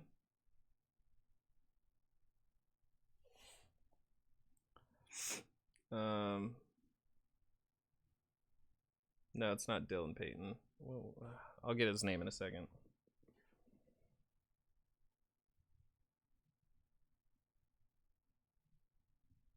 There it is. Peyton Ham. Sorry. Peyton Ham. So we already have multiple, and two of them teenagers. Like so far they've been killing like teenagers, because Adam Toledo was a teenager as well, wasn't he? And so was Dante Wright, was barely 20. Adam Toledo was even younger. Adam Toledo was really young. Dante Wright was young. Last night in Ohio, she was very young, and Peyton Ham was also very young. So yeah. With the like most recent ones being under the age of like 20 and below, like there's some serious things we got to look at. So I guess there's that at least. And to your point, I tweeted this, or I should say I tweeted this, and it works to your point. I said, let this be a lesson to all police. You will be charged. You will be imprisoned. When I saw that story about Kim Potter is her name, I think, the cop in the Dante Wright thing, I'm like, why is anyone surprised this is happening to her? I think if you're a cop watching this happen to Chauvin and these other officers, and you choose to stay there, hey man, it's a free country. You do what you want to do. But there's only so much I can do to defend you when you know what the mob wants. You know, it's funny that like the left-wing movement wants cops to resign because they support a system that kills American citizens with impunity. And Tim Pool wants them to resign because they will actually face consequences now. it's his argument. So that's just the contrast. It's funny. It's very funny. Politicians are going to give it to them, and you know there will not be a fair trial. You expect to get passed through this? I don't think so. Well, and we're seeing so much of all campaigning. I talk with a lot of law enforcement. We're in such a, back the blue type of area where you have so many people either retiring from the police force and law enforcement. They have shortages now. People don't even want to join the force. And I think eventually, these things need to be done in an honest way. And that's just it's just not happening right now. It's perfectly in line with what the left wanted. Right. Defund the police, abolish the police, and if that doesn't work, drive the police out with threats and intimidation and terror. The court of public opinion is making me nervous. It's really powerful. I knew it was powerful in 2006 when I saw YouTube videos and that you could get 50,000 people to call somebody at the same time on the same day. Mm-hmm. And then the next day do it again. Or order pizzas, you know, and it causes serious problems. Take all your money out of the bank at the same time on the same day. Just crash a bank on any given day. Any YouTuber could do that. And I know these are mutually exclusive, but also, why was it encouraged? You had encouragement on the BLM and the riots and the protesting from all these different angles as well. And I know it's a little different from the actual, verdict today, but these things are being encouraged. Yep. And that is a big problem. At what point are your elected officials going to stand up and say, no? It's not going to happen until regular people say something, and they won't because they're scared. Mm-hmm. So, we Ian and I got. They're using such broad language. I don't honestly even know what they're truly talking about here. Arguing about this the other day, where I was like, if the people of Minneapolis, the Twin Cities, and Minnesota will not personally stand up and say, "I support the police and this is wrong," then the police have no support. Now you can whisper it to your friends, ain't enough. These people don't want to put Blue Lives Matter flags up. They want to put American flags up because they know they'll get targeted. Okay, then the squeaky wheel gets the grease. The reason why it's being encouraged, major corporations know there's no opposition. If they come out and Ben & Jerry's ice cream company yelling at me about racist cops. Like, I don't care, dude. You guys make cookie ice cream. I don't need to hear from you about the police department. It's fine, I guess. I don't care. Market how you want to market. I just think it's absurd that someone's like, I'm going to start an ice cream company, and my marketing pitch is you're a racist and evil. Buy my ice cream. But the reason they do that is because there's zero. Yeah, and Rifle Coffee, their thing is that, like, we love guns. Buy our coffee. We support Kyle Rittenhouse. Buy our coffee. Like, I don't like the direction that capitalism is going at this point either. Opposition. So what's the downside? If they come out and they say, go riot and go in the streets, no conservative will do anything. They might complain about it. I mean, we did have the conservatives burning all their Nike gear when Colin Kaepernick took a knee. But for the most part, they don't. So conservatives are staying home, minding their own business, not organizing. And the major corporations, the big tech companies. Because the only time they organize, like the most recent that I could think of, like on a bigger scale, was the anti-lockdowns measures. And that was like such a selfish endeavor. It's crazy. No, their only threat is from the left. So they give the left whatever they want. Normally, if you were to tell people to go riot, which is a crime, I mean, I don't know, rioting is a crime. Well, the word riot, that's not necessarily a crime, right? You have to massage the truth, Ian. Yes.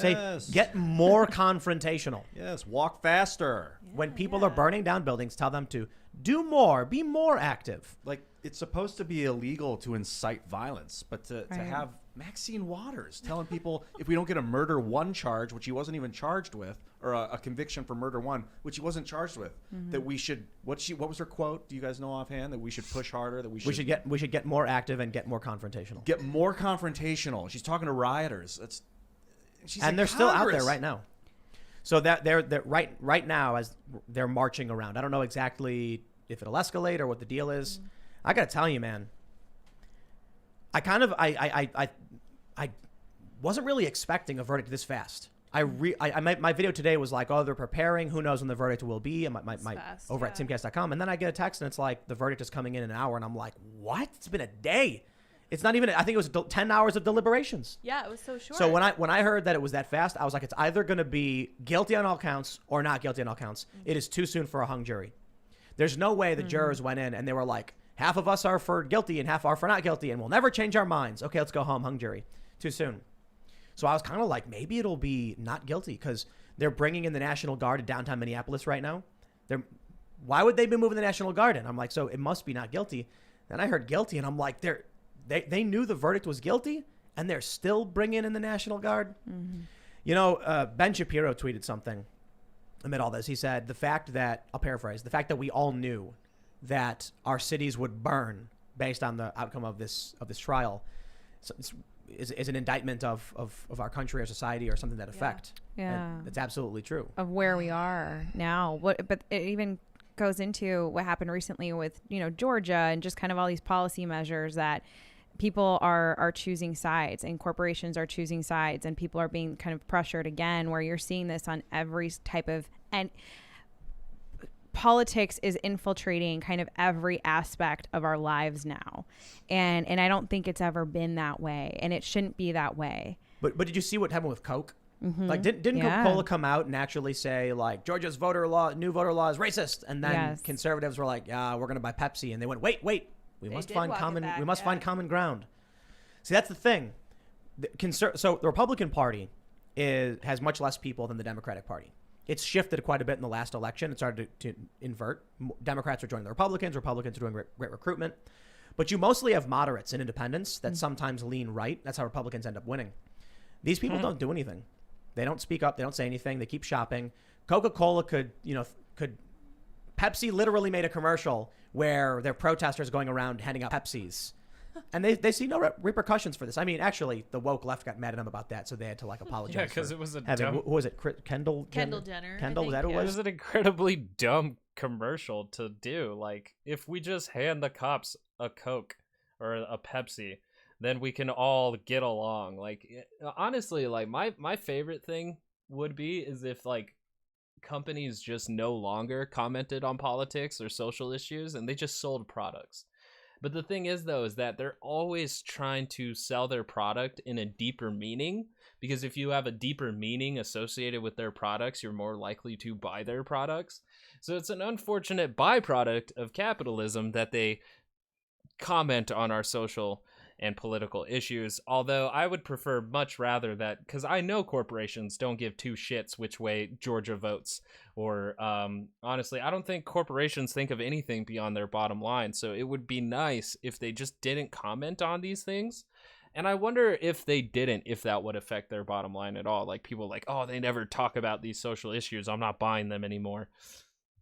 I would just prefer that they don't. I just like, and I wish that their Twitter accounts and like all these accounts that they have were only to push out discounts and deals. But for some reason, we're in this personified corporation vortex where corporations have political stances and feelings and all these things. And it's weird. It's weird. But I would much prefer corporations to just not talk, including Ben & Jerry's. Ben & Jerry did, come out and say that we need to abolish the police and eliminate, I don't know if they said abolish police, but they did say that we need to eliminate systemic racism. And again, like, I don't know how much clout Ben & Jerry's is really affecting the social situation when we really just need average people on our sides more than we do corporations when it comes to pressuring politicians. But this is the weird vortex that we're living in, where corporations have to take a political stance. Oh yeah. No, is it Kylie? I don't know any of these people. I never watched that. Handing out Pepsis. It's this simple. Conservatives aren't organized. Mm-hmm. Moderates don't organize. Disaffected liberal types. Actually, there's a decent amount of disaffected liberals who are speaking up. Mm-hmm. But by nature, as a disaffected liberal, they're complaining about something. So long as this group is just like loose knit and passively in agreement, but not actively going out, talking about things, standing up, going outside, then there's no downside. Do you guys know what Pascal's wager is? Negative. Mm-hmm. You do? Yeah, you I've do. heard of it, All right. yeah. So it's basically, this dude was like, if I believe in God and I die and none of it was real or true, then what does it matter? Doesn't matter. But if I believe in God and I die and it is true, I get to go to heaven. He says, now if I don't believe in God and it's not true, it doesn't matter. And if I don't believe in God and it is true, well, then I go to hell. So your safest bet is to be, believe in God or be religious. It's not necessarily a fantastic argument, but I bring this up because we have what I'll call it the critical theorist's wager, or the social justice wager. If you are on the right and, you stand up for your rights, you will likely be canceled or banned. Mm-hmm. If you are on the right and you do nothing happens. You end up losing. The left ends up gaining ground. If you're on the left and you stand up for what you don't stand up for what you believe in, the left still charges through, gets whatever they want. And if you're on the left and you stand up and scream, you will likely get whatever you want. So you're celebrated. Right. Mm-hmm. So this wager is very obvious.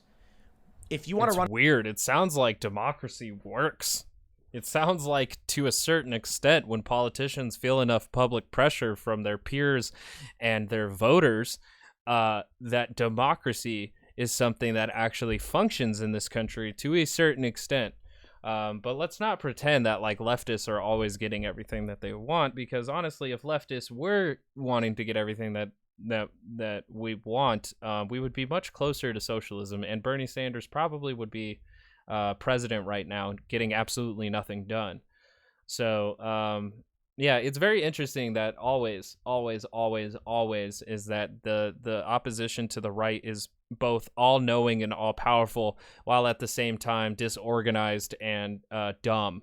So it's just unfortunate, because even if like right-wingers never do organize, and usually in the way that they do, it's usually through militias, which is a much more violent expression of democratic speech. But Yeah, they don't have too many like grassroots organizations that go around really mobilizing people into their positions. And I think that's probably because they don't want to give them the tools of how to actually politically organize in a healthy, structured manner. Yeah, and for the most part too, like what are you going to have them the only time that right wingers organize and mobilize is if they're far right and they have to push for radical changes in moving towards authoritarianism, fascism, or they're right-wing militias who think that they are the vanguards to protecting American freedom. But really, what would conservatives have to mobilize on besides the fact that like they want to keep everything exactly the way it is? There's not really a lot to mobilize and organize and get people excited for, except for like leave it be, you know. On a business right now in this environment, your best bet is just to feign leftism because there's no negative repercussions. And that's awful because you look at, and you make a really good point, because commerce and business and services and products, these were things that were supposed to unite us as Americans or unite us as people, right? When you're going to Ben and Jerry's, well, nowadays. Oh my God, how dark is that?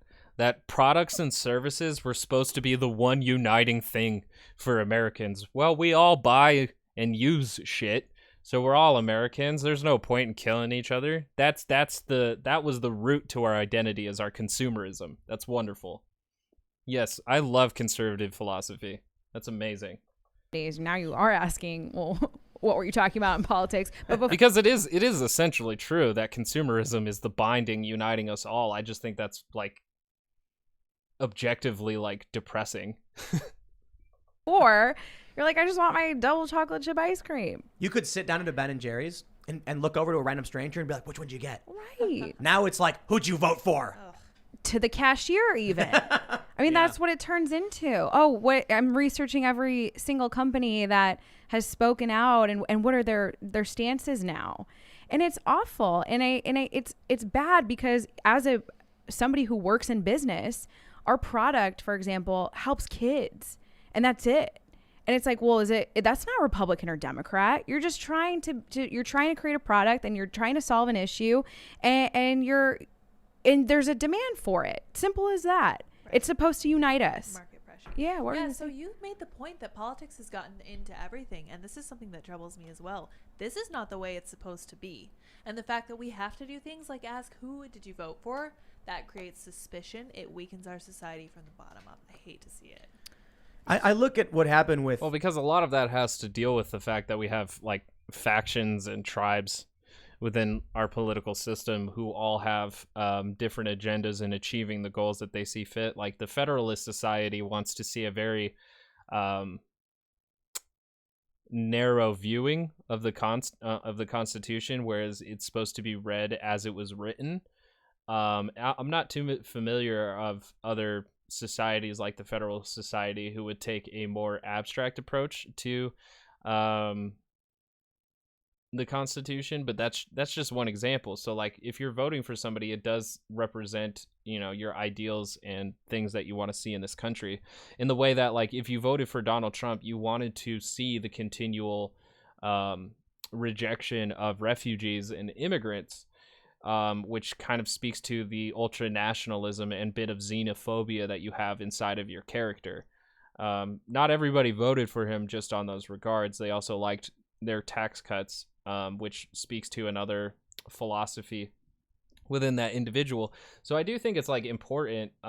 It's unfortunate that everybody gets depressed and doesn't want to engage in politics when it does become something so prevalent in all of our lives. And we're a democratic society where, we're supposed to be having these discussions because we have the freedom of speech in order to do so. And we are allowed to have some sort of say in the actions of our government. But ultimately, we do give away the responsibility through our representatives to be like, I don't want to have to deal with this all the time. That's your job to do that. And in a perfect society, we wouldn't have to pay attention to our representatives because they would always have our best interests in mind. But as we're going into this technological age and, coming out of the Civil War from the 1800s, the Civil Rights Act in the 1900s, into what we're dealing with now, the unity isn't being made easier by our technological advances through social media and the media in general with our television. So, I don't know. We're looking at an increasingly more difficult, more tribalistic, more factioned America. And I do think it's unfortunate that corporations come out with their cringy takes on our politics. But there's a bigger bridge that Americans have to use to unite us all together, other than the fact that we all buy shit. There has to be a deeper connection between all of us to keep us from killing each other and to allow us to meet on middle grounds and social issues that are, a lot of people hold biases towards. So we need a deeper connection to each other beyond the fact that we all buy shit here, that we all live here and we all buy shit. There needs to be a deeper connection to all of us that will bridge this gap in not only making politics less toxic and, more possible to discuss with others, but it'll actually move towards fixing our social issues and the things that we face as challenges. So the very weird conservative takes going on here with Chauvin. And the one thing I think the perspective of the left is that all cops all the time are abusing their power and they don't understand why arrests happen. And they keep saying things like, if Derek Chauvin didn't put his knee on George Floyd's neck, then Floyd would be alive today. The prosecution, this is actually debunked very... Here we go again. And I even covered this in the video with Tim Pool last time. Here we go. Early on, two things. The 8 minutes, 46 seconds was debunked. It's actually longer. It was 9 minutes and 29 seconds, I think it was. But the other thing that was debunked was that the knee was on Floyd's neck the whole time. It wasn't. In the video, you can actually see in some periods, the knee moved off the neck. But the left was not debunked. That was not debunked. And no, it's not. No.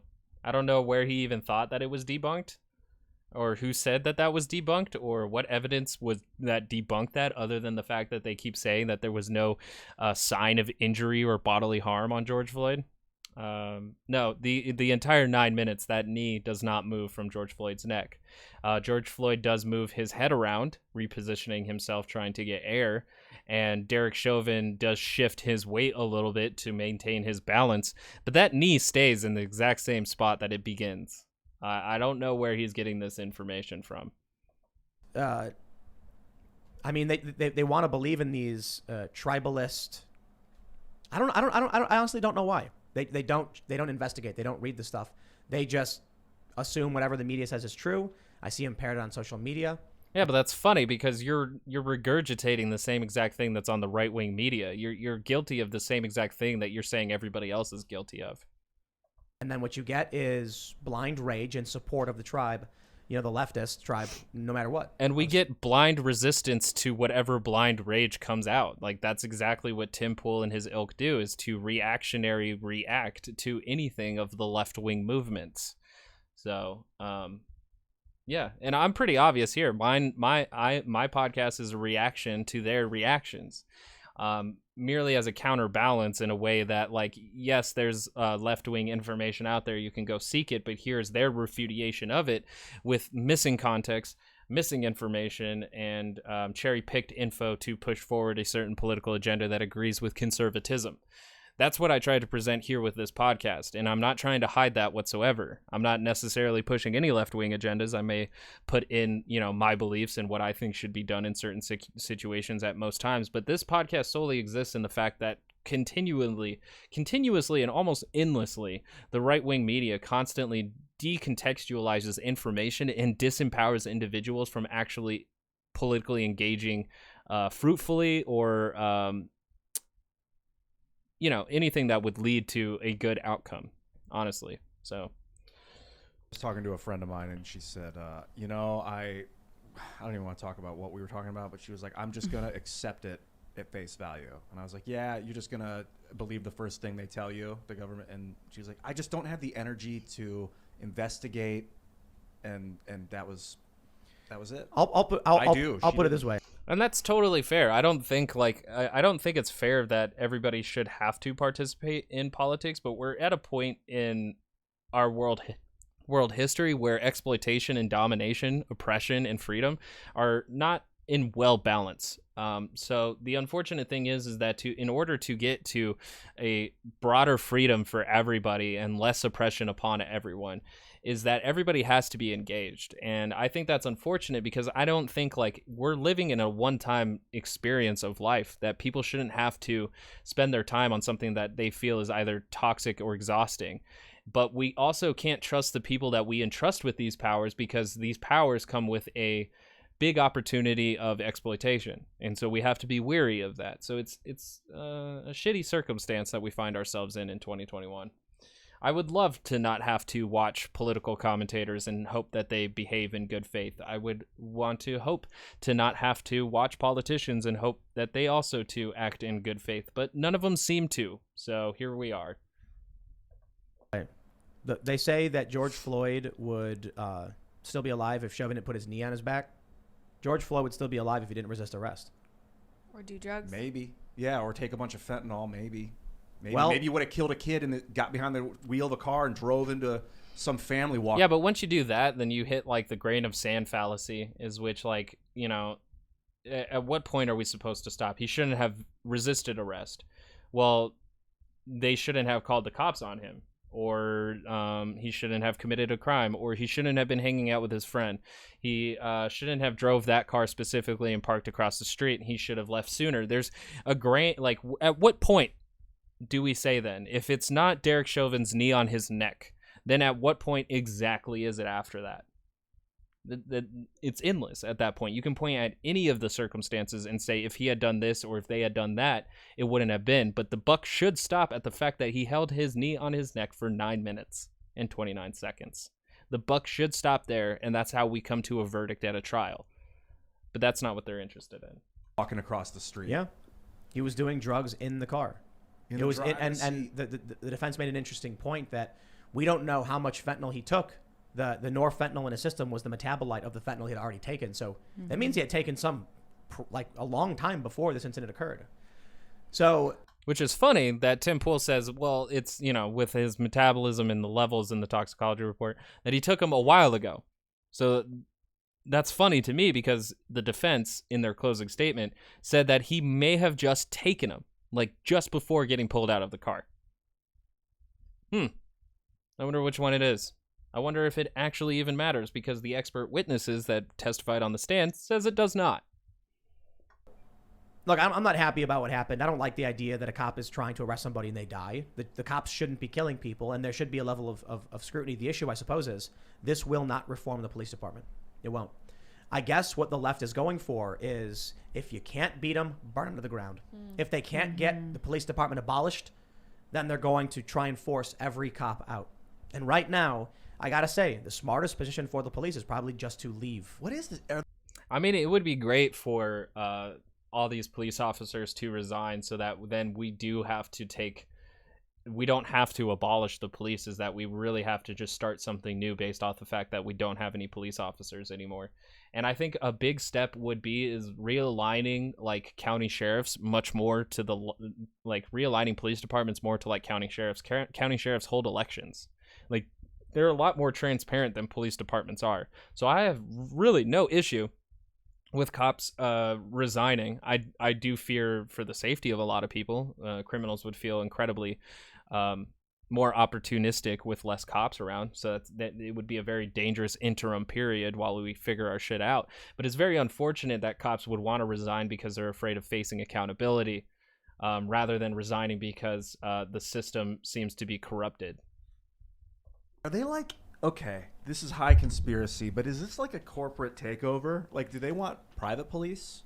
The squad. You see that breaking story? You see that? The squad members buying all the private security? Oh, of course. Yeah. It's just turning into a third world country. My family, my mom came from Guatemala, and they have the private police force now overtakes the public police force because you don't really know, whose side the cops are on. It's not meaning to laugh, but it's just, you get to this point where it's, you're seeing elements of that here in, the greatest country in the world. And this is what separates us from these third world countries. I'd be willing to bet a bunch of our libertarian and anarchist friends who've been on the show are going to be cheering for the idea that the police will crumble from this because they genuinely believe private policing is better. I'm not one of those people. I'm fairly libertarian, little L, not big L, leaning slightly to the left.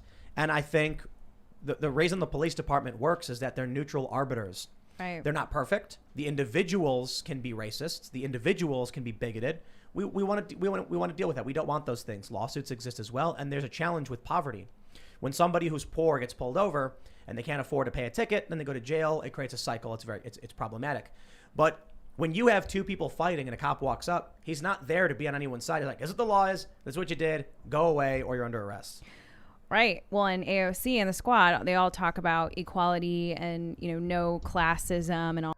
I mean, that wasn't a very coherent response to the question that she had, but yeah, we've been heading towards I don't know. The corporations still need the government, especially as a scapegoat to most of the problems that we see in this country. Because if we blame corporations and capitalism, then we're a lot closer to changing the true power structure of this nation than, if they convince us that the government is truly the problem rather than capitalism. So, we have been moving in that way, just as the military has been moving more and more into private military mercenaries, because there's a lot less accountability to be had for them. So it's a lot less. You don't have to tell the public what the private sector is usually up to. So that may be why we're seeing more and more of our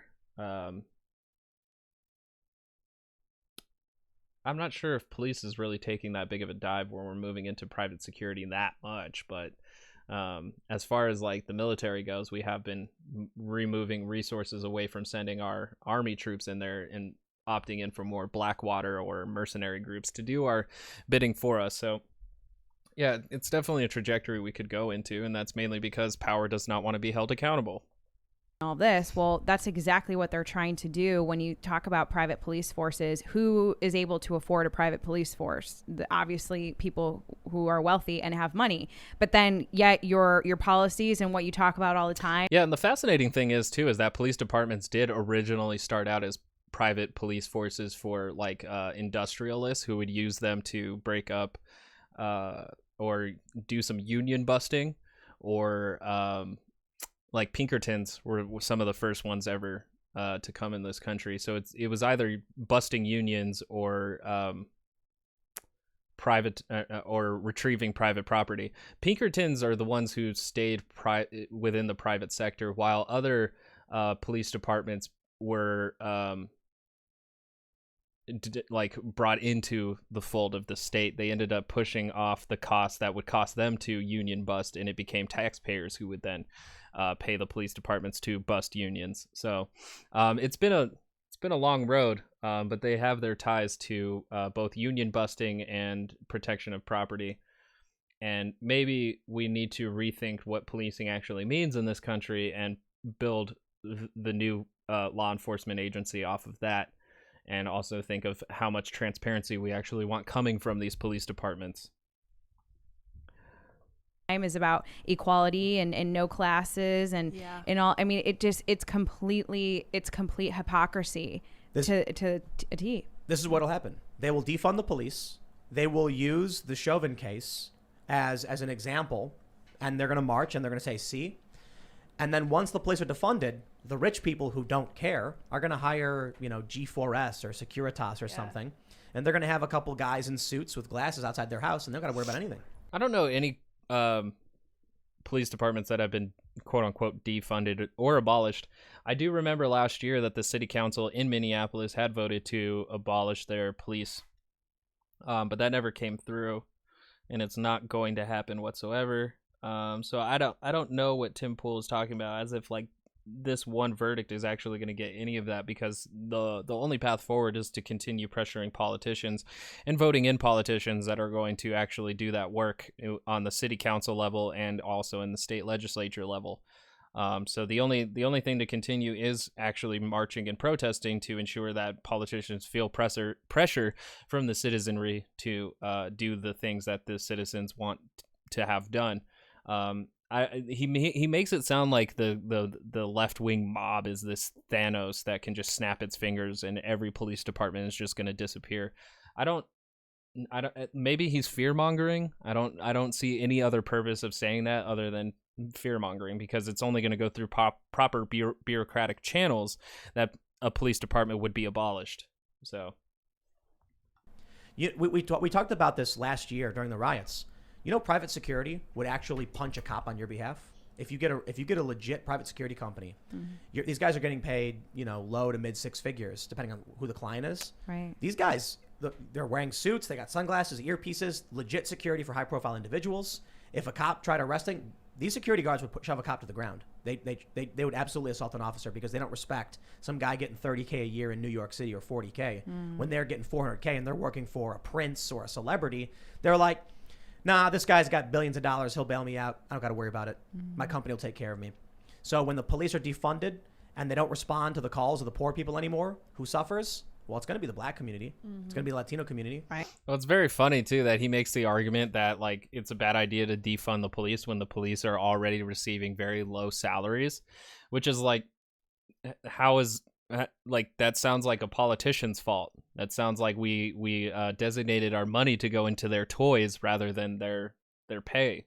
So I don't think that's a very good criticism of how the left is behaving. I don't think, far leftists like myself, a libertarian socialist, would want to see private security. I think that's a terrible idea. Mainly because then, like, there's not a lot of accountability and you would have to create rules separately for them. And it allows, it creates a level of inequality that I can't see good outcomes coming out of that if we have just private securities. And in fact, I feel like gun sales would go up much higher if all we have is private security and no police. It's going to be the poor community in general. And the rich people are going to be sitting there in their infinity pools not caring. Well, they just found that I want to say something like 80% of people. I think it would be interesting, though, too, if rich neighborhoods or rich people in general just have private security to protect themselves. I wonder if there's a much more bigger, like, say there's no police departments, no sheriff's counties, if, like, people would be able to organize with their communities to come up with their own neighborhood watches. And I wonder what kind of outcomes we would have out of that. I'm sure there would be some horrendous cases and everything like that, but organizing a community around a neighborhood watch that is beholden and accountable to that community and is also invested in that community because they too live in that community, it's not that bad of an idea to, have people basically policing themselves. But of course, we still need outside resources to ensure that, like, poverty isn't the main driving force to most of these crimes that we see in our major cities. The lack of opportunity, of economic mobility being the precursor and perpetuator of violent crimes. So, even if we fix police or policing in America, that doesn't necessarily mean we're going to fix anything and everything. It's merely one facet of dangers that we see in this country all the time. So if we're going to change one thing, we're definitely going to need to change more things that are around it. Like, our social issues aren't these circles that are floating around each other. It's a web. Everything is connected in some interesting way. And so when I look at society and I think of, like, what would I want to change, I want to begin on the very fundamental level of education. And I think everybody needs to learn more about politics if we're going to operate in a democratic society at a point to where we can't trust our representatives to do our best interests. And it's more likely for people in positions of power to exploit us rather than actually serve us. So there's a lot of work to do. And it's not just beginning with abolishing police and that's it. Abolishing police and abolishing private sectors and private property. There's a lot of work to do. And it's pretty dumb to think that one thing will fix the other automatically. people who were surveyed, these black people in these communities, want more police presence. Right. They don't want the police to go away. Well, it's the same thing with the Hispanic community. When you look at, voter demographics, I mean, I come from 40 miles outside of the city of Chicago, where you're seeing very high crime rates all the time. Nobody's talking about that crime, hush, hush, right? They talk about these kind of instances that happen every once in a while, but the same thing happened in the Hispanic community, which is why a lot of people started voting more conservative, because they come from countries where there is no law and order. They're leaving these places where they don't trust their law enforcement. We, again, have that public trust, and they're, people are chipping away at that. I love the idea of socialists and leftists condemning the state right now, when the state literally won its case. The state versus Derek Chauvin. The state is the winner. They're complaining about us. I see these tweets. They're like, it was an agent of the state who committed a murder, and it's good to see. They should not be allowed to do that. And I'm like, it's the state who also won, throwing the guy under the bus. Also, if you're a socialist and you want socialized everything, then shouldn't you be happy with a socialized law enforcement system? Well, apparently not. The great part of it is local cops. Like, I was in Chile for a while. Yeah, but again, like Richard Wolff said, is that like socialism isn't just when the government does things. The police department and its lack of transparency, and also lack of democratic principles, such as electing the police chief or electing any members of a police department, that's antithetical to what socialists believe. So you have to have much more democracy and transparency, and power being held accountable. That's more socialist. Our taxes paying for stuff isn't the sole socialist thing. And I hate that that's what socialism is conflated to. And it's national cops only in that country. So if you have a problem, a dog is barking or bites someone on the corner, you've got feds there, like with brown uniforms on, ready to take you to federal prison and lock. Like, it's federal all the way down, and it's terrifying that if you jaywalk or commit some minor crime, the feds are on you down there. And that's like how it is in most of the world, I think. I'm not much of a legal expert. No, you're absolutely right. In places like Central America, you have armed military police, M16s on the street corner and in parks. I mean, that's normal to those people. That's one thing that a lot of people are saying. And there's still crime. Yeah. There are people tweeting, it took us too long to get this verdict. Isn't that interesting how the presence of law enforcement isn't going to bring down crime rates? Like, you just really shot yourself in your foot with your own argument. Like, having law enforcement presence isn't going to naturally decline crime rates. You have to have other factors in there, such as economic mobility, opportunities for people, good communal support. There's other things that go into the factors of reducing crime. Doing a war on crime is not going to reduce crime. It's only violence begets violence. It's like simple philosophy 101 on that one. So, I think we've hit the peak of conservative thought here, and we're going to have to end this podcast since it's 2 hours long.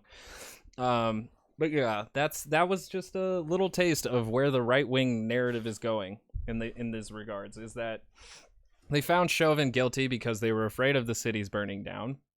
The leftists will never be satisfied, no matter how many cops we throw under the bus. And the only thing that they're after is the total dissolution and destruction of this country. So that's what we learned from the George Floyd take, from everybody's takes on George Floyd's murder, all the way up to Derek Chauvin's trial. This is what we have learned being a conservative. So cool. Thanks for joining me on Tox News. Follow me on Twitter at ToxinPod, TOXNPOD. And like if you like, dislike if you don't, rate, review, comment below, share this with a boomer, share it with a Tim Pool fan, a Ben Shapiro fan, a Tucker Carlson fan, a Sean Hannity fan. And if you have any recommendations of videos that you want me to get into, send them my way, and I'll try to get them on this show here at some point. And yeah, that's what we've learned, isn't it? That conservatives are here to conserve and downright oppose anything that may be too hard R radical. All right. Yep. Bada boom, bada bing.